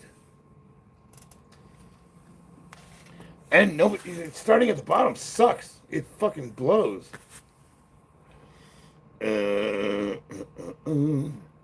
Take your kids out of school. It's easier. For who? There's a little thing called the government that'll come get your kids if they're not in school. You'll find out real quick. Gen X, gen of corporate simps. Okay. Future jobs won't require schooling, structured manual labor. All I know is that the AI apocalypse might come and maybe put us all out of work next week, but right now, that's not what I'm looking at. So I'm gonna keep going to work until that changes. I don't know. It's like we can all like plan on this. You can look at the future as one of two ways. You can have a positive outlook, you can have a negative outlook, and both arguments are legitimate. But like, why are you gonna do that to yourself? I've lived my life pretty much stress-free, come as you are. I've always done what's right in front of me. I've always taken the path of least resistance. Maybe that's held me back, but I don't know. I've had a pretty good life, and the only thing I've done good is I've given myself 100% to whatever task it is I'm doing. So like you pay me $10 an hour to flip burgers, and I agree to that $10 an hour. Nobody put a gun to my head. I'm gonna flip those burgers the best way I can, and maybe I can work my way up into fucking assistant manager, or fuck that. I mean, like I'm gonna be looking for a better job. That's the other thing is like these people that complain about these fucking low effort, no skill jobs, and they're like, I'm stuck at this shithole. I'll never. Yeah, have you been applying for anywhere else?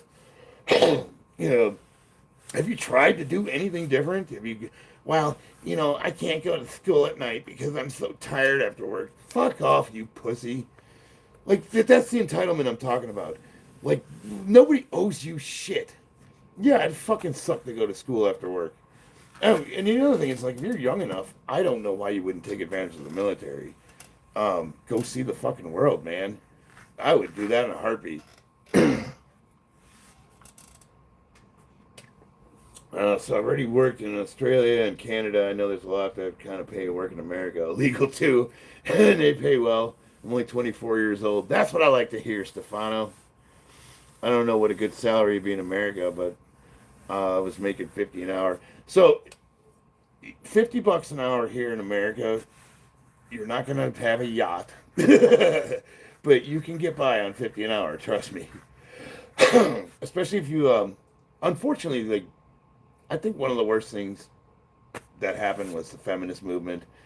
And it's not that I don't want women in the workforce, but if you go back historically and start looking at data, I'm a data nerd. That's what I do for a living.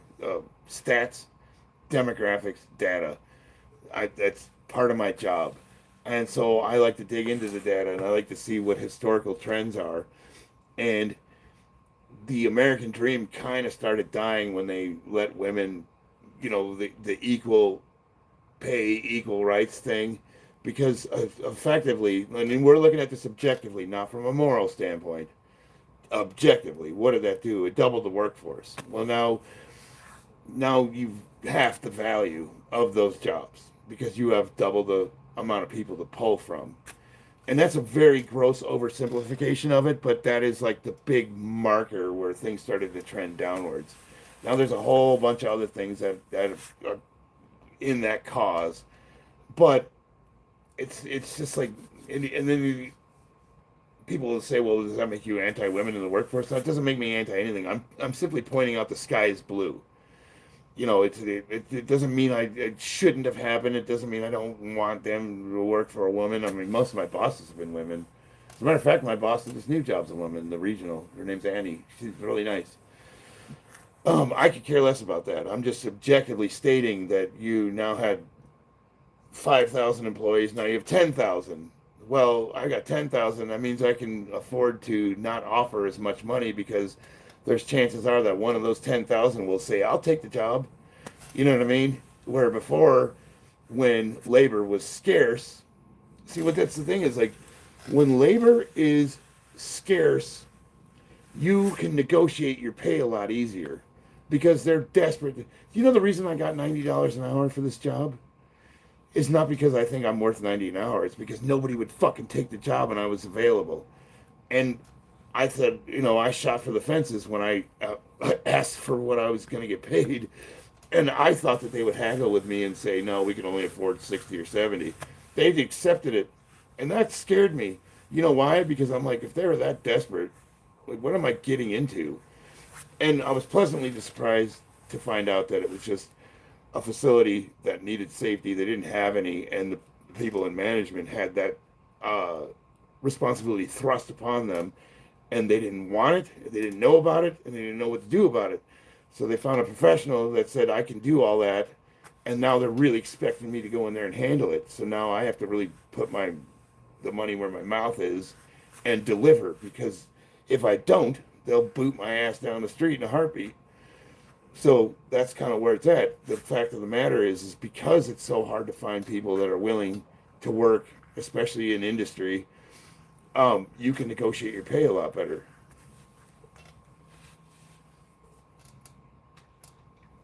Thanks, Stefano. You want to actually see me lift weights? The ramblings of a madman. Yeah, no, it's kind of... Stefano, if you stick around, you'll find that a lot of my streams, they meander down a myriad of different topics. The one thing that's consistent is I'm not afraid to give you my honest opinion about things, and I don't really give a fuck if people disagree with me or not. And I'm actually open to people disagreeing with me. Where is my belt?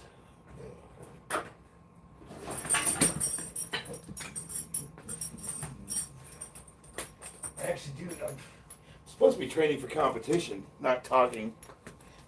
And I have to go to work really early, so I need to get after this shit.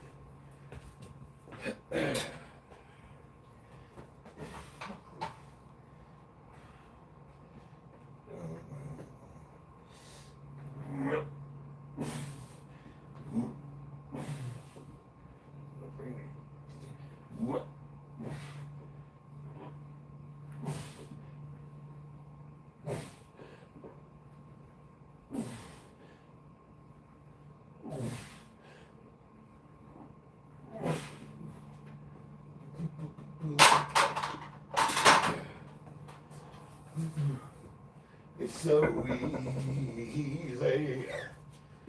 Nothing seems to please me.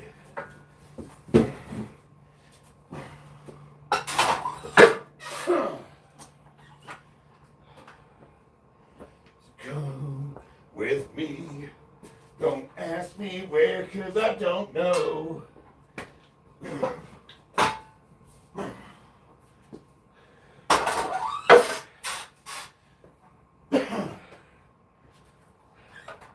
It's so easy. So fucking easy.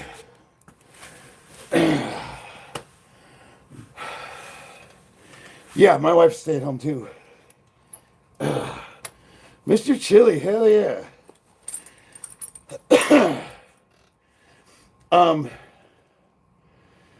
My wife, I'm not, she can go to work if she wants to. She's actually a board certified massage therapist. Whew. My workouts are generally centered around squats, bench, deadlift. I'm a power lifter, so I do all those three lifts, and they're different varieties. So for deadlift, I'll rotate between stiff leg, sumo, trap bar, conventional. Bench might be incline. I'll use a camber bar because it's got 4-inch range of motion extension, and then a football bar, so I'll rotate through those. And then squats are pretty much squats, more squats, and squats on top of squats. I believe squats are the broccoli of exercises. Like the cilantro, the bacon. You're like, how do I squat more? Squat more. How do I squat more weight? Put more weight on the squat bar. like squat, some more. Do all like so we'll do bench squats, pause squats. I'll do this. Profit Fear has me do this thing where I stagger my stance. I just do tons of squatting movements, single leg, split squats. And then for accessories, I like to do what's called sissy squats, hack squats. Uh, I do a lot of calf workouts, but that's more on, it's like an arms day kind of thing, if you will. Like I don't do a lot of bicep, curls for the girl. I do a lot of pulling movements, rows, pull ups. And then, yeah, sometimes I'll throw the curl bar in there just for shits and giggles, but that's not like, I don't see isolation movements because I'm not a bodybuilder. I'm a power lifter. So if it's not making one of those three lifts better, it's not the focus. People are like, well, you should like, if you got, like, I'm not a bodybuilder. Like, if I look good, it's in spite of my training, not because of it. uh, I've already tried training with SBD 7 days a week. 7 days a week? Holy shit! No, as far as like volume, I do very low volume, super high intensity. So I'm gonna work up to about 425 pounds today, and my working set's gonna be an AMRAP. So just as many reps as possible, and then that's it. I'm done. And that's pretty much how I approach all my lifts. And in March, before I had my surgery, I was totaling at 220 pounds. My gym total was about 1,740 pounds. But it's like there's times in training for volume. So I do what's called block periodization. So if I'm training for competition, I start out with a 3 to 4 week conditioning block, which is going to be super high rep, moderate weight, like 50% of your 1 rep max for like 50 reps. And then I go into like a 6 to 8 week like programming. That's going to be like your Wendler 531 or your starting strength 5x5 or whatever program. We're going to do that for about 6 to 8 weeks. And then I'm going to go into what's called a peaking block, which is a heavy weight acclimation. That's when I'm going to cut all the exercises down to just the 3 lifts, squat, bench, deadlift. And I'm going to do super heavy, like 3 to 5 reps.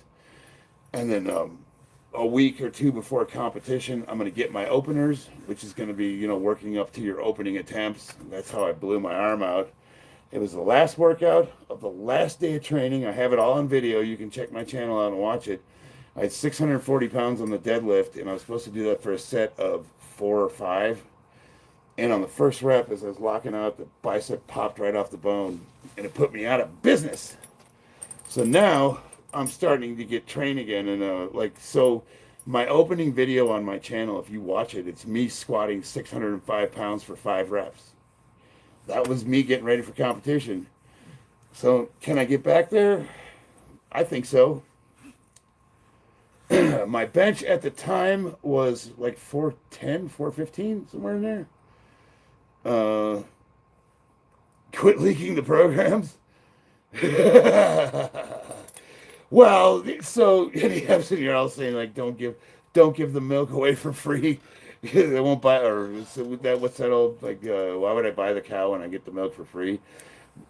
I'm giving away the rough scaffolding. There's a lot more to it. There are accessories I do. There's a method behind the madness. It's all, and it, like Bobby, he's my wizard that comes up with the math. He's the one that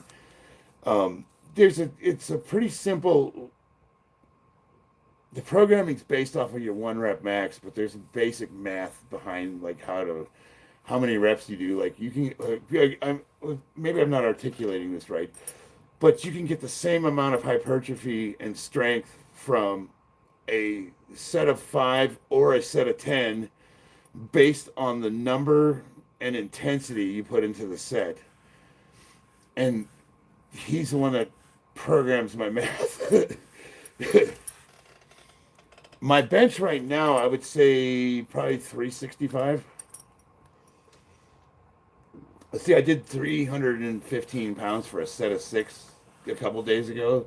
So what does that mathematically come out to, roughly? I would say about 365.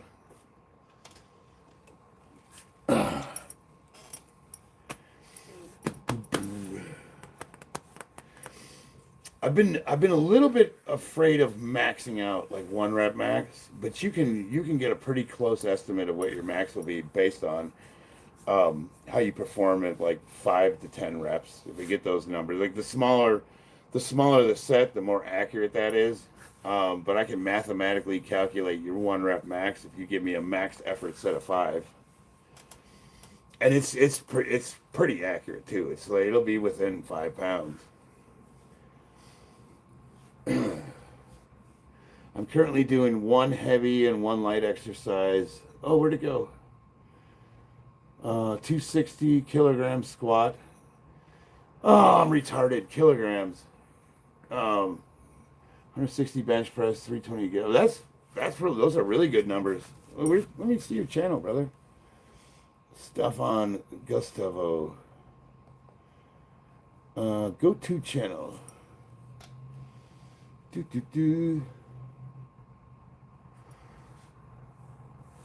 Holy shit.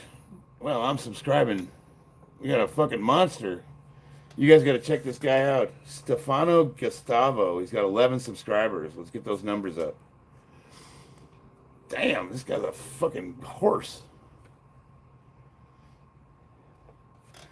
Well, I'm 51, so I can't compete with you young fuckers. To put it in perspective, when I competed at 50, it was a bad competition too. I finished with a 1610 total, and that put me ranked number 1 in the United States at 1610 pounds. So, you know, old dudes just don't. Now, I want to. If I can get into the 1700 pounds, that'll put me in Hall of Fame territory. But yeah, you're a beast, dude. God damn. How many plates are on there? 1, 2, 3, 4. Fuck, that's a lot of plates. That's not Photoshop, is it? Stefano Gustavo. You gotta, I want to see more lifting videos. That's fucking badass, my man.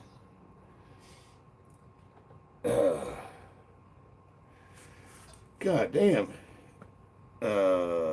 Latin American countries, people do a lot of macro training periods, similar to Eastern European training, which I don't like. I started studying American and British training methods, and it worked.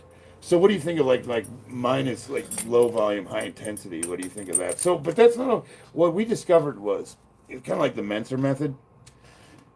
That's a really watered down way of saying it, but because I don't think Mike Menser had the complete picture either.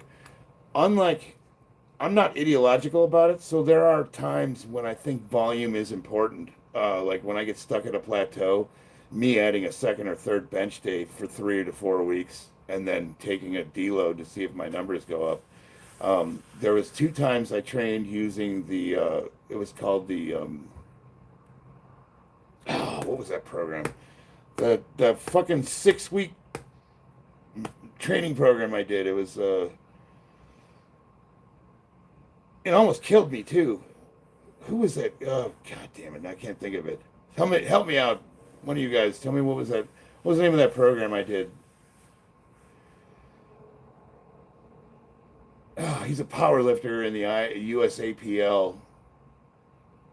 He did a 6-week training program, and it was super, super fucking high intensity and high weight.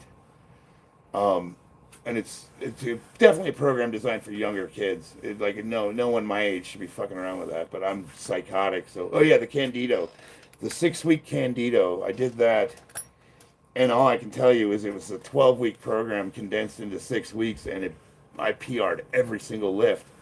But the reason why older guys shouldn't do it is because I decided to run it twice, and the second time it really, really hurt me. Hell yeah, Mr. Snow Leopard. Can you do me a favor and call me an entitled brat for living with my mom and not paying rent as someone in their 20s? Yeah, you worthless piece of shit. Get a fucking job. or at least lie and say you're being nice and letting your mom live with you because you got to take care of her or something like that. You know what I mean? Like, I'm living with my mom, but she really needs the help. you know.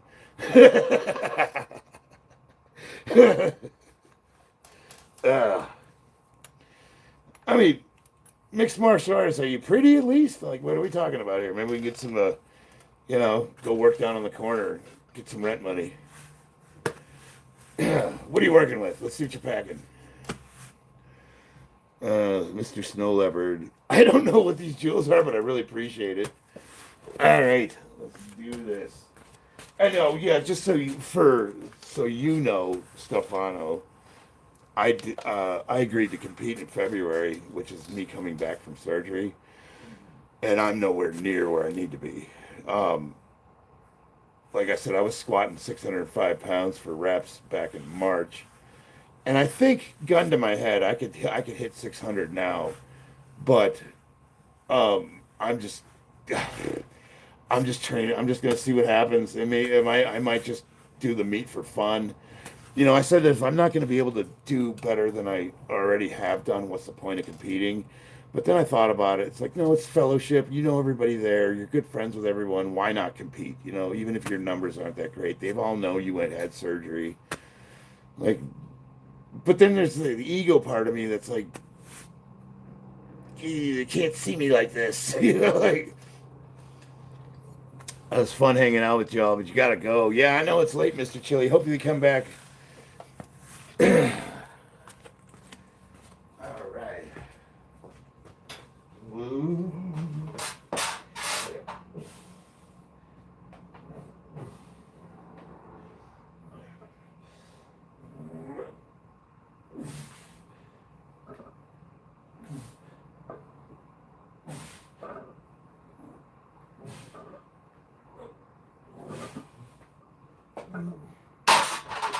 Easy peasy, baby.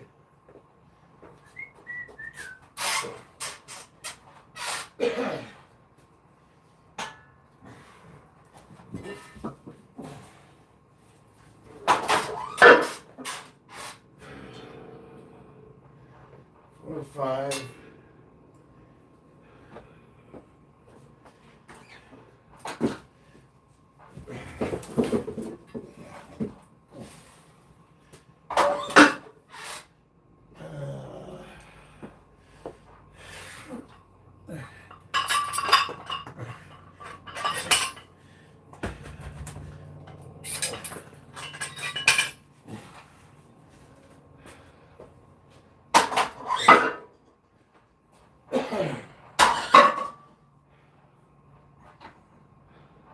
It's so easy.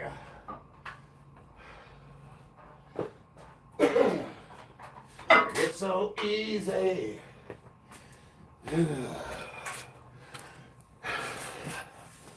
Man, my cardio sucks.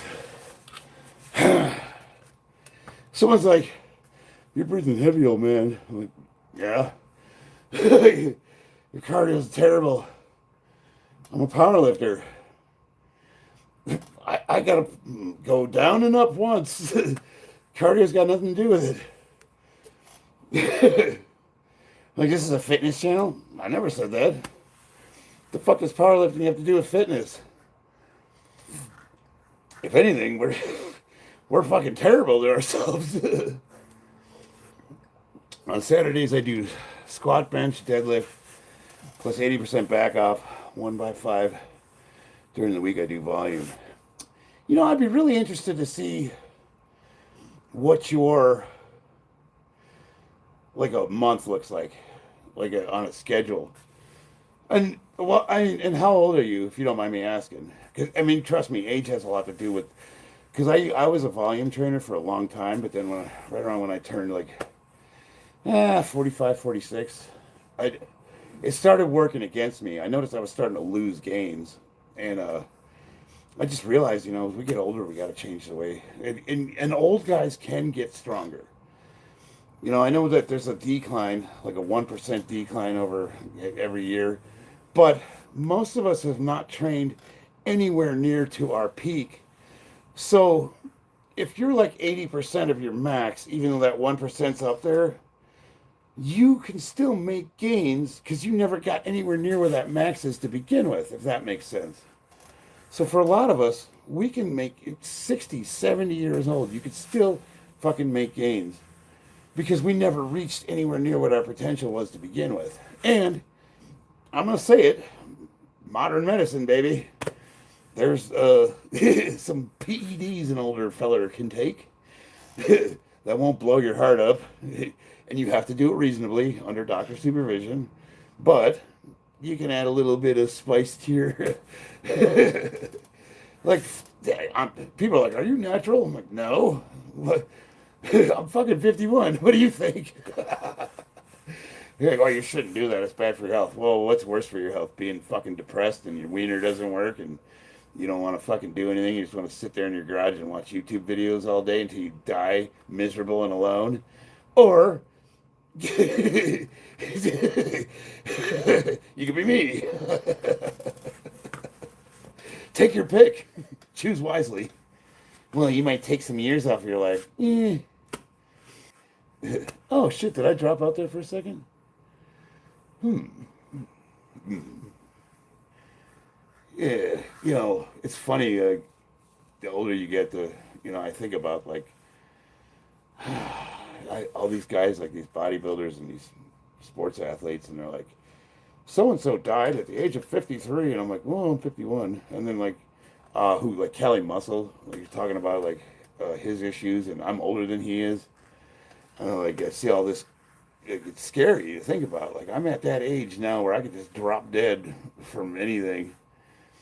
But I'm just not going to live my life like that. So I compete in the IPL, the International Powerlifting League. I competed at Worlds twice, got a silver medal both times. And in my federation is the USPE, the United States Powerlifting Association. Because they have an untested division, living at my mom's house. Well, get the fuck out of there. No, actually, I mean, there's nothing wrong with living at mom's house. I mean, gotta stay somewhere.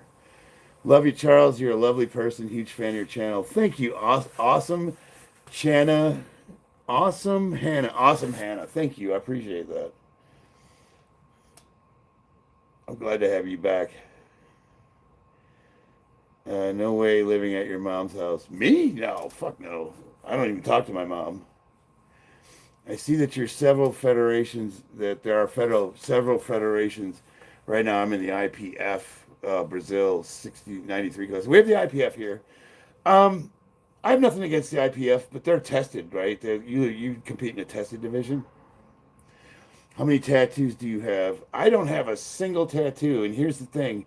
I'm a tattoo artist. I give people tattoos for money. You're like, you don't have a tattoo? No, not a single one. And I have a personal pledge for myself.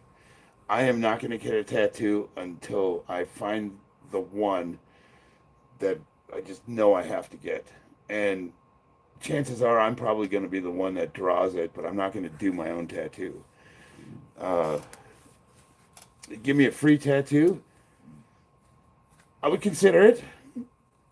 But yeah, no, I don't. Let's see, I don't know if you know her, but I train with Sierra Tavares. Actually, I think I do know who that is. Let me look at Cicera, CIC,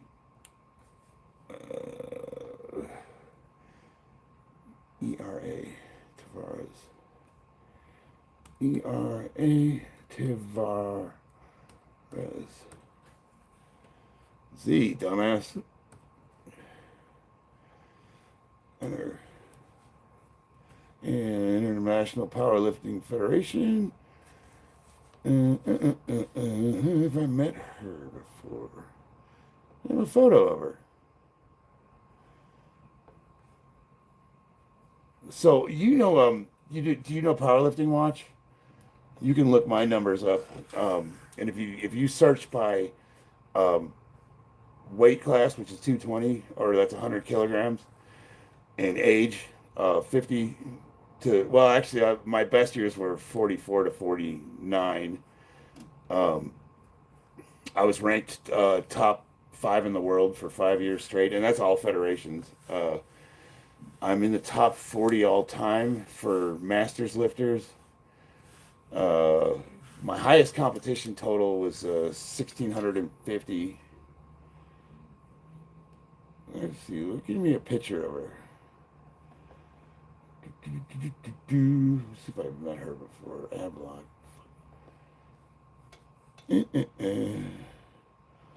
Have I met her before? She looks super familiar. She's, how old is she now?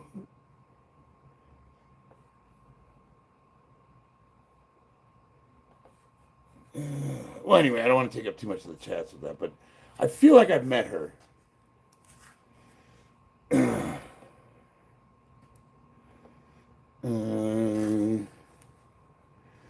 What do I do for a living? Unfortunately, I'm still working in construction and industry. I don't know if you know her, but see, I'd give you a free tattoo. You're an awesome person. Don't let anyone tell you otherwise. I think I'm okay. I mean, what you see is what you get. I think I'm an honest man. I try to be truthful. All right. What do you think, guys? Should I lift that shit?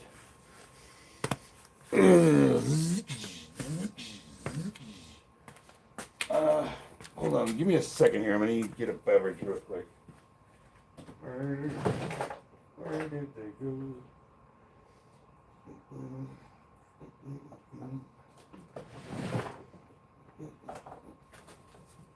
Give me like 30 seconds. I'll be right back.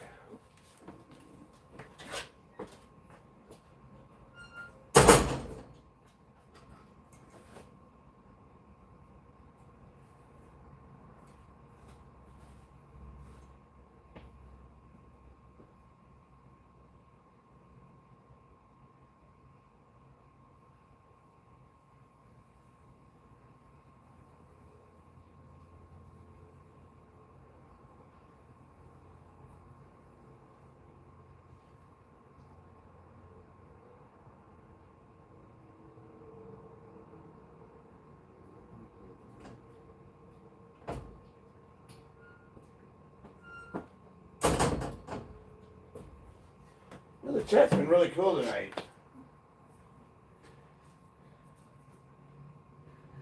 Usually, I'm used to dealing with trolls that like to give me shit, which I don't mind. I will work. It's 5:30 a.m. Holy shit. Well, man, I appreciate you being on for, no, I know you're not a troll. Trust me. But I'm used to, like, usually when I get on late at night like this, I get a different crowd than I normally do during the day.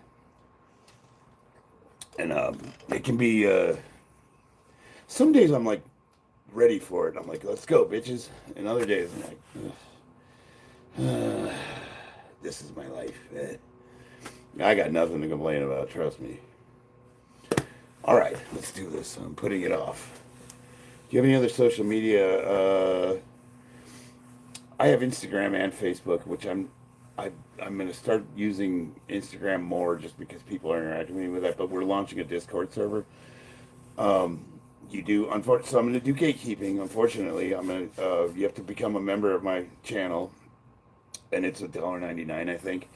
And the reason for that is I don't care about money. I make plenty of money doing what I do for a living. But I launched a Discord server previous to this, and it was free for anyone to join, and it just became this fucking vomitorium of trolls, people posting pornography, just being all sorts of obnoxious.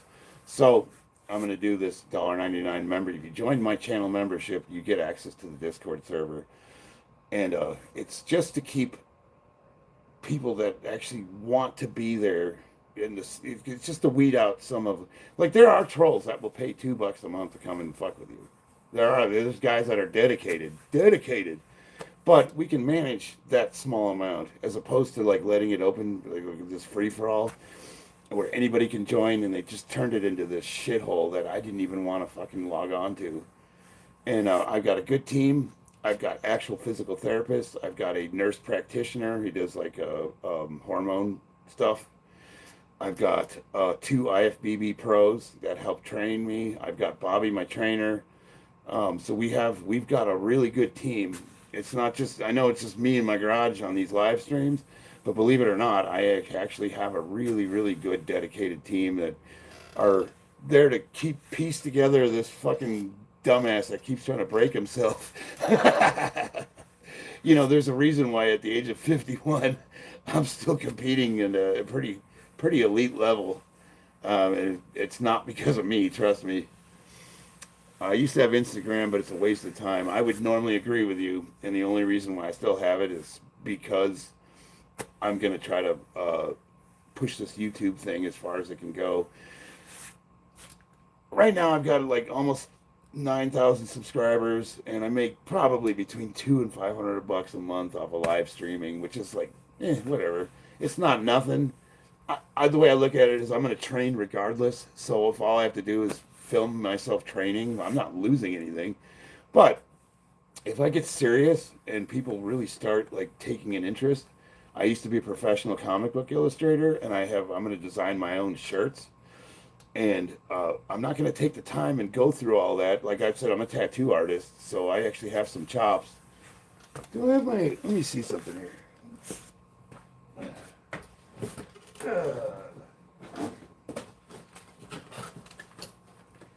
Let me see. This is one of my tattoo guns that I have. And I think I had some old skins in here that I used to sketch on. Let me see. Some of my inks. I do color. Here we got needles. Oh shit, I just lost one. Oh no, that's no good. Now it's no longer sanitized. Damn it. Well, I could still use it for practice. How did it come out of here? Oh, I see. The heat kind of made the oh, that sucks. This is one of the problems in the desert. It gets so hot that these packages they come in, which are sterile, the glue becomes weak after a while. But I got these all tattoo stuff. This gun specifically, I was using this one. It's got this foot controller, and this is a nice controller. And it's just got this little foot pedal, and that's how I operate it. But here's the actual, it's not bad. This is one of the ones I was using them to do color with. But what I wanted to show you was some of the actual, some of the work I was doing. These are skins you can practice on. But I thought I had some of my finished ones in here, and apparently they're not in here.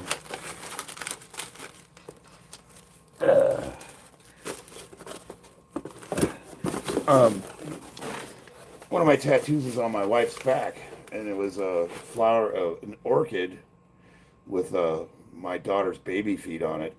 Now I drew the design, but she had another artist do the tattoo, and he fucking made me pissed off because he took it upon himself to change the design up, and I was mad. And I didn't want to do it. I don't know why I was hesitant to do the. I should have done it myself. I'll show you the drawing. I'll get it.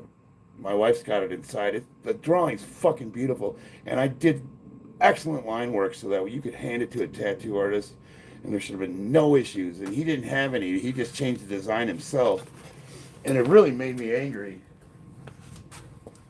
But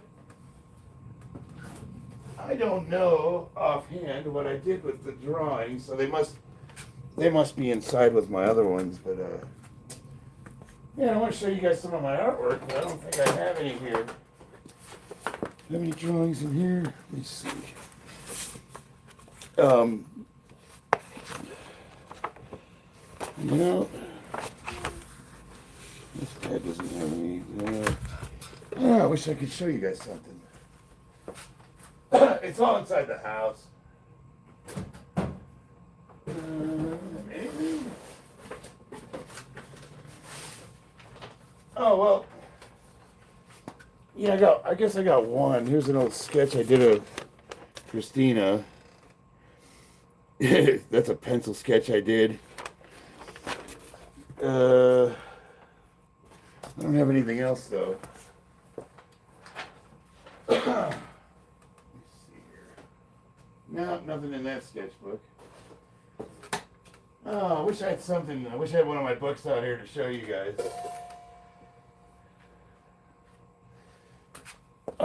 And I would go inside and grab a sketchbook, but I have videos on my page, on my channel. If you go under the playlist Warhammer and Friends, I have time lapse where I do drawings, and you can see some of those videos. We used to have Instagram. Discord is my favorite. Yeah, we'll be launching the Discord channel this week. I don't have the link, so it's going to be. I'm going to add the link to my page, and you'll be able to just join my membership. Go to my channel where it says join, or you can subscribe or join. If you join the lowest tier membership, it gives you access to Discord. And I'm going to post probably tomorrow all that because the server's up and ready. I just haven't made it available to the public yet. I'm going to do some finishing touches to it. I got a question for you. How many squats can you do in 2 minutes? Like body squats? What are you talking about here? Watch a movie called Old Dads to remind you. I already know the movie. Well, here's what I'll tell you. We'll call you. Do you want me to call you Awesome or Hannah? I'm gonna hit this 425. We're gonna go do an AMRAP, which is as many reps as possible. Now, obviously, I'm going to stop before my legs collapse and I can't rack the weights. I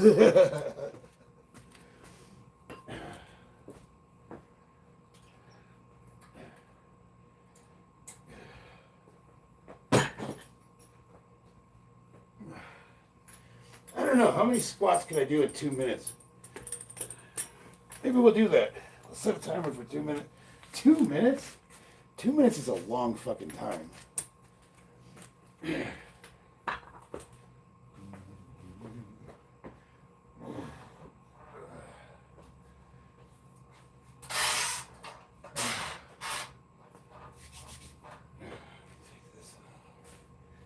Yeah, I'm stalling.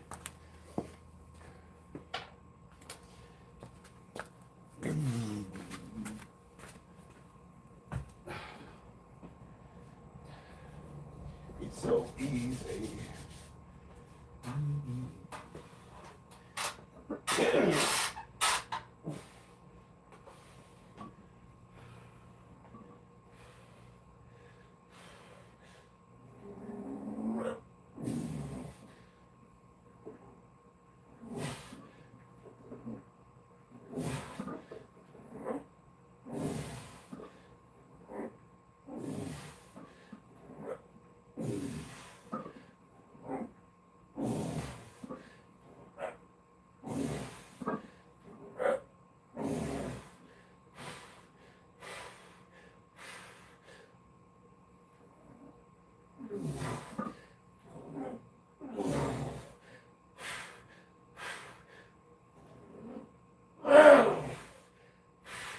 Shit.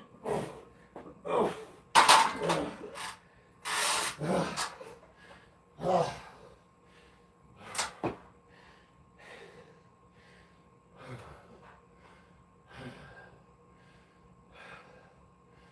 I could have done one more, I think.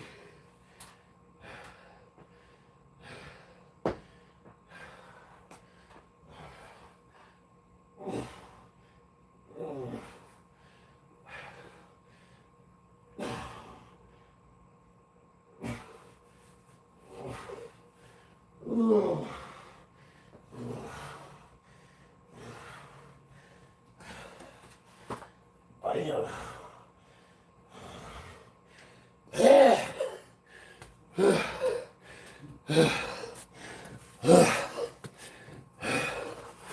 Ugh.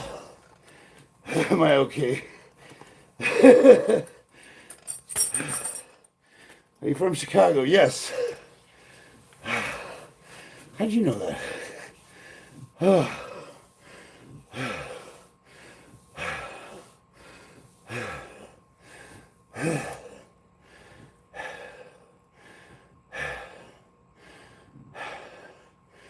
How's that for 51?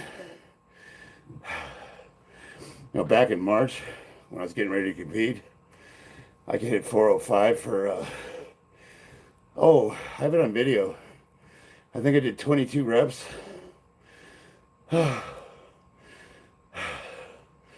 Next to Texas. What do you mean next to Texas? I got to Texas to visit.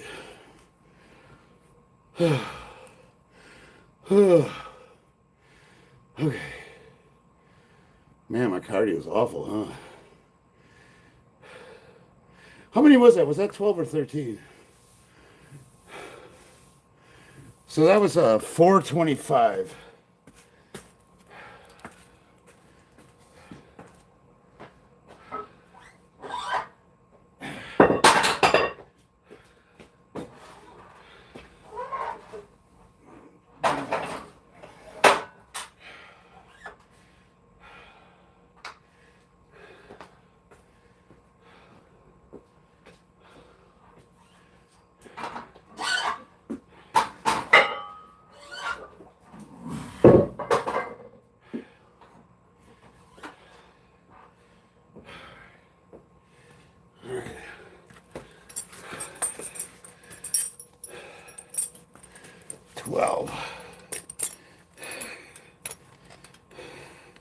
My camera's mirrored. Yeah, it is. People are like, your flags are backwards. I'm like, okay. All right, Bob, I'm going to do my back down. I'm going to do 315 strips, 225, 135, and just strip them down. At the end of the year, I'm going to IPF equipped competition. Dude, if you come out here, let me know. I'll fucking meet you there. Equipped. Oh, shirts and stuff. Those can be fun. People are like, why don't you compete equipped? I'm like, well, dude, that shit's a lot of work. You ever put a bench shirt on? Like Scott Mendelson? Like, dude, so I got invited to lift at Olympia. But it's equipped. So you have to bench in a shirt and a squat suit. And I'm just like, it's such an honor to be invited to something like that. Because that's above, normal competition. Invitational only competitions that are like only for elite level lifters. And I would have loved to do it, but I mean, just to buy a bench shirt, you look at $500 for a fitted one. And then if you're not used to training in equipment, totally different training. So the one thing that raw lifters get wrong, and I did, we used to use like boards, like board presses, things of that nature, or slingshots. You ever use a slingshot to bench press? For the longest time, I was doing these unnecessary overload movements that were designed for equipped lifters. Because if you look like a bench shirt, it starts to release right about here, which is about 6 inches off the chest. So that's where they would do board presses, because that's where your natural strength takes over. What Bobby and I discovered is raw lifters should be training with excessive range of motion, focusing on that stretched area, because that's what a raw lifter needs to be strong at. And once I got away from all those overloads, I've not used a slingshot in 3 years, and all of my raw numbers exploded. I'm training at the gym where Ramon Dio trains. You ever heard of Vasyl Gustarev? That's my nemesis, that Russian bastard. No, he's the guy I lost to twice, and he 2 times in a row at Worlds. Now he's actually a really cool dude. He's we're good friends, but that motherfucker. I trained with Stan Efferding, um, Eric Spoto, uh, Dan Martin, uh, who was the other guy? There was a lot of arm wrestlers. I don't work out at all. Just have good genes and a good body. Hey, you know what? If the Lord blessed you with it, yeah, get your money, right? C-Bomb give up. Haha, just kidding. He was so good. C-Bomb, oh, I haven't been keeping up with him. How's he doing? Like I knew he was going through like a bit of an existential crisis. I know he got to a point where I think I heard him express how PEDs were negatively affecting his life. But you know, like anything else, the hotter you burn, the quicker you burn out. You got to think like when I injured my arm.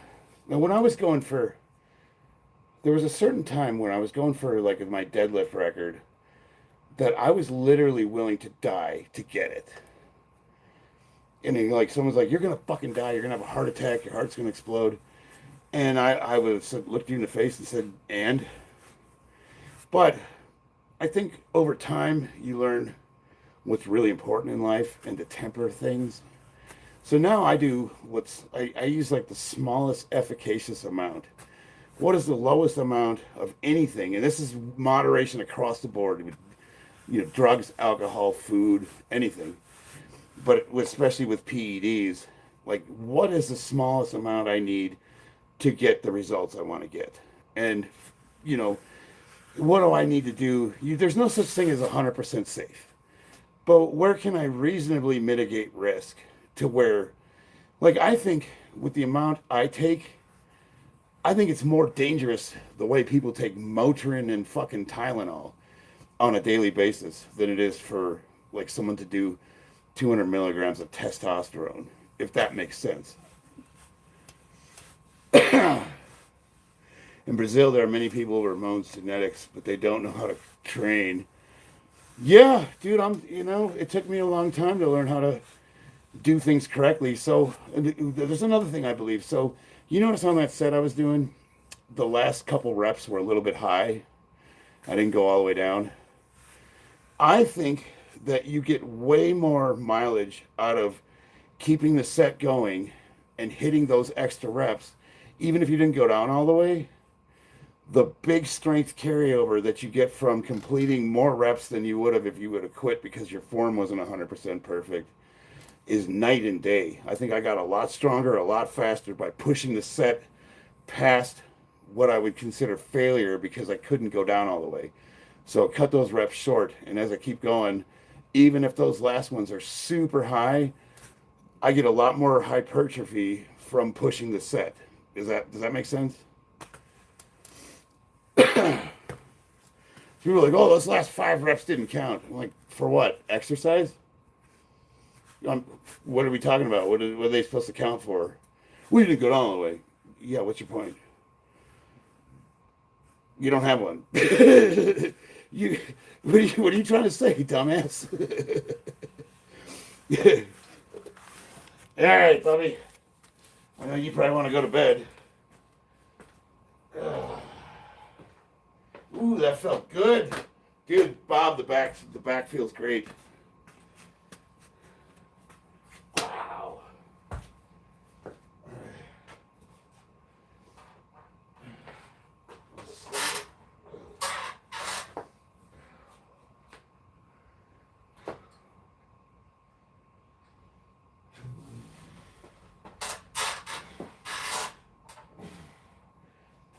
I'm going to go with a narrow stance on these.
I got a discount.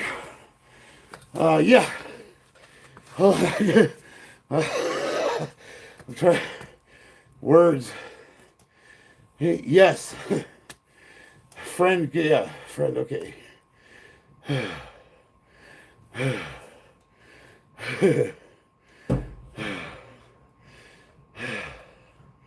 How was that, Bobby? Was that good enough?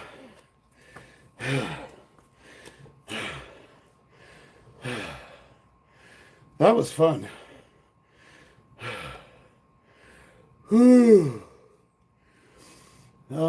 My Discord is Vegas Charlie 777, I think. Actually, I don't know. I just got. I don't. Bob, what's my Discord name? Oh, we're launching the channel. Hopefully tomorrow. So. Yeah, I'm out of breath. That was a huge fucking pyramid drop set we did. How many? Let's say I did 425 for 13, 315 for 20 reps, 225 for like 7 or 8, and then 135 for like I don't even fucking know 2. So yeah, it was a pretty big set. He's out of breath. Yeah, no shit, dumbass. You know what? It's not nearly as hard as fucking picking your mom up and trying to carry her upstairs to her bedroom.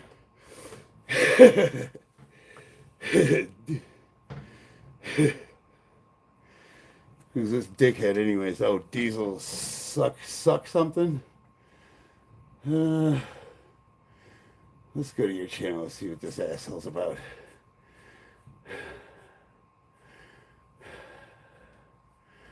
Oh, won't bring his channel up. That's interesting. Huh, I wonder why. Wow, it doesn't matter. It's just a fucking loser.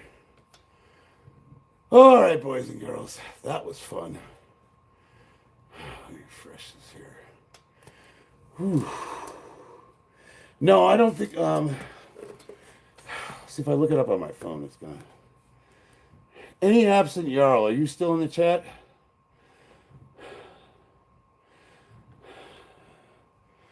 Oh, Discord.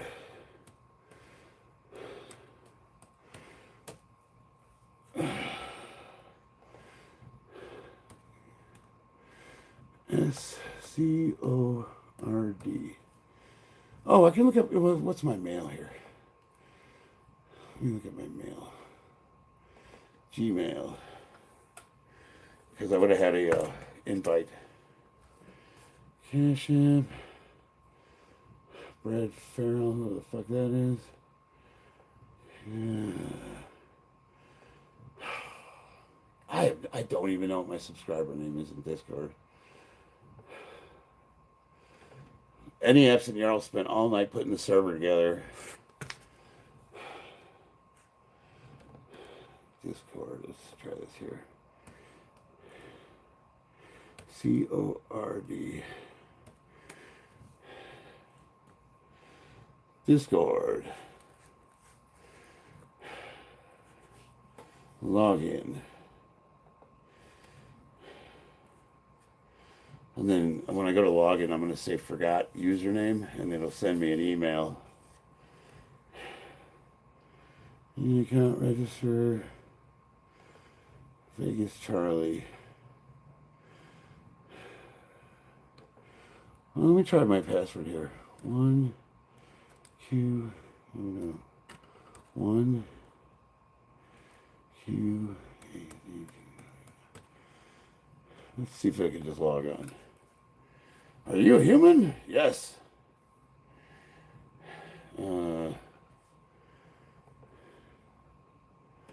What the fuck? I hate this touchpad. Control C. Control V. Username is Vegas Charlie. Alright. So it says my password is not good. Forgot password. So now it's going to send it to Gmail. And from Gmail, hit refresh. And this is what we do on all of our accounts every fucking time I try to log on to any goddamn thing I own. Okay, here's my name. Loading. Say my name, say my name. I need a new password for my Discord server. Okay, it's Charlie8319. Charlie8319. Reset my password for Discord. I can do that later. Let's do this. D S C O R D S U C K S. Exclamation point and change password. Bob's your uncle. Yeah, what a shame though. They tried to eat the Canisius, but they were too goddamn chewy. Alright. Check out available rewards. Can fucking go away. Rewards available. Close that. So, the name of the server is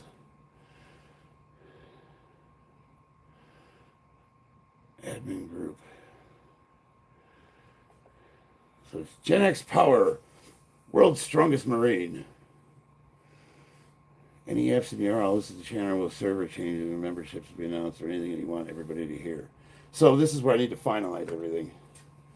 And I'm going to do that tomorrow when I'm at work. But did you get my username? Let's see. Yeah, Charlie8319. All right, we're back in business.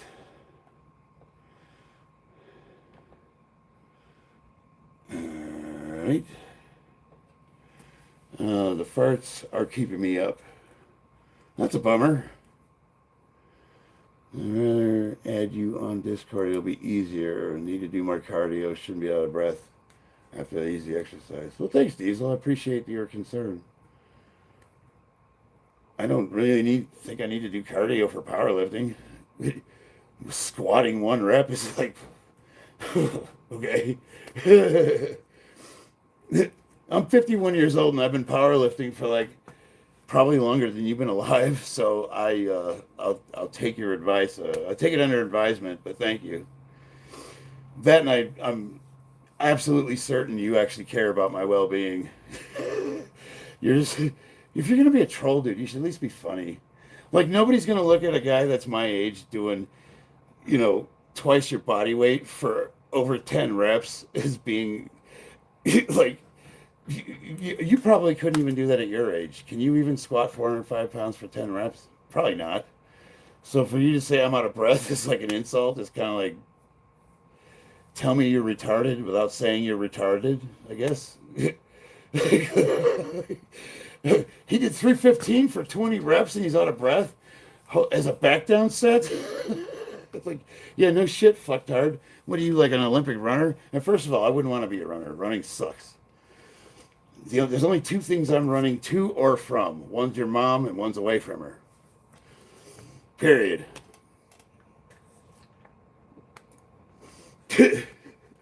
This fucking moron. Diesel Society. Like, what alt account is this guy?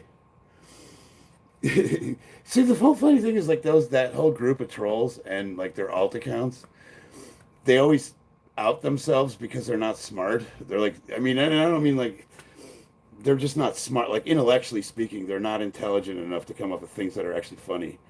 They have the most like fucking third grade insults that are, and they're not.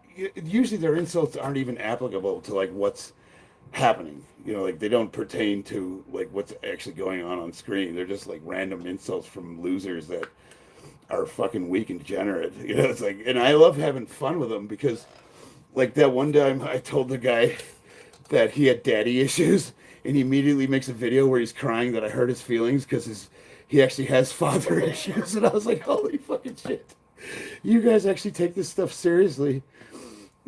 Like, they actually genuinely get their feelings hurt. And it's so funny because like it's like I'm not even on my A game. You know what I mean? Like I'm not like if I was like legitimately like going after it with them, none of them can hold a candlestick to me. They're just like all together. They might have an IQ that's high enough to fight out of a wet paper bag or something, but they're the aggregate of intellect is less like smarter than a 2-year-old. It's like my dog inside is probably has the ability to complex problem solving. These guys are just fucking stupid. They're stupid. I'm trying to think of a clever way of saying they're fucking retarded. They're functionally retarded. And on top of it, they get their feelings hurt really easily. So then they double down. They'll like literally stay on stream for like half an hour to an hour trying to insult me. And like the whole time I'm reading their comments, and I'm like, man, if you would have taken like just 10 minutes of that time and actually thought about something insulting to say, like write it down, maybe parse it out a little bit, go over it with a friend, say, hey, is this funny? Would this really hurt your feelings? And then try to hit me with something that's like, I don't know. Because it's so fucking lame and retarded, and I love it because I'll get off stream and I'm going to go to bed and I'm not going to think about any of this because I got like important shit to do.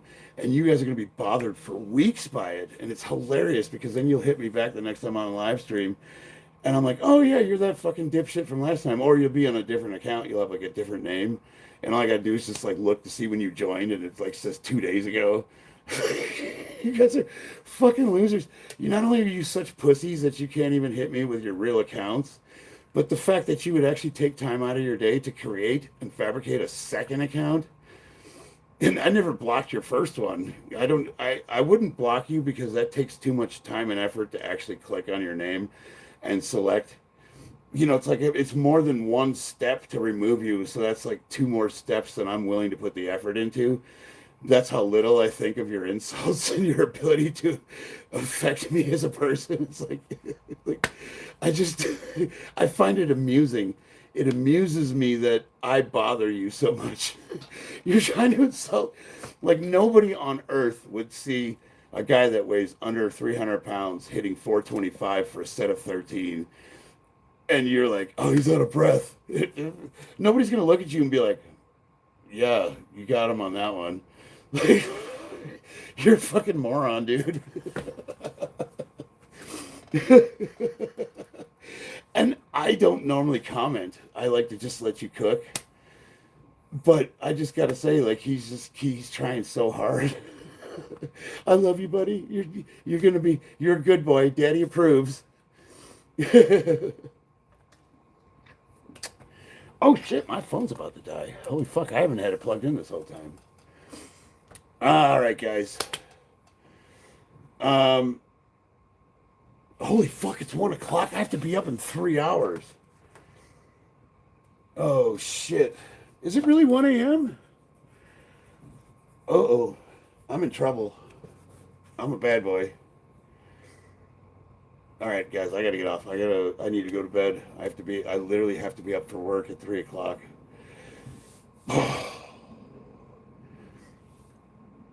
Damn. Damn, dude, I thought it was like 11. Well, this evening got away from me. Let's see, I've been on for 2 hours and 36 minutes. Holy shit. Did I do any exercise? What do you think, Bob? Was that a good enough squat day?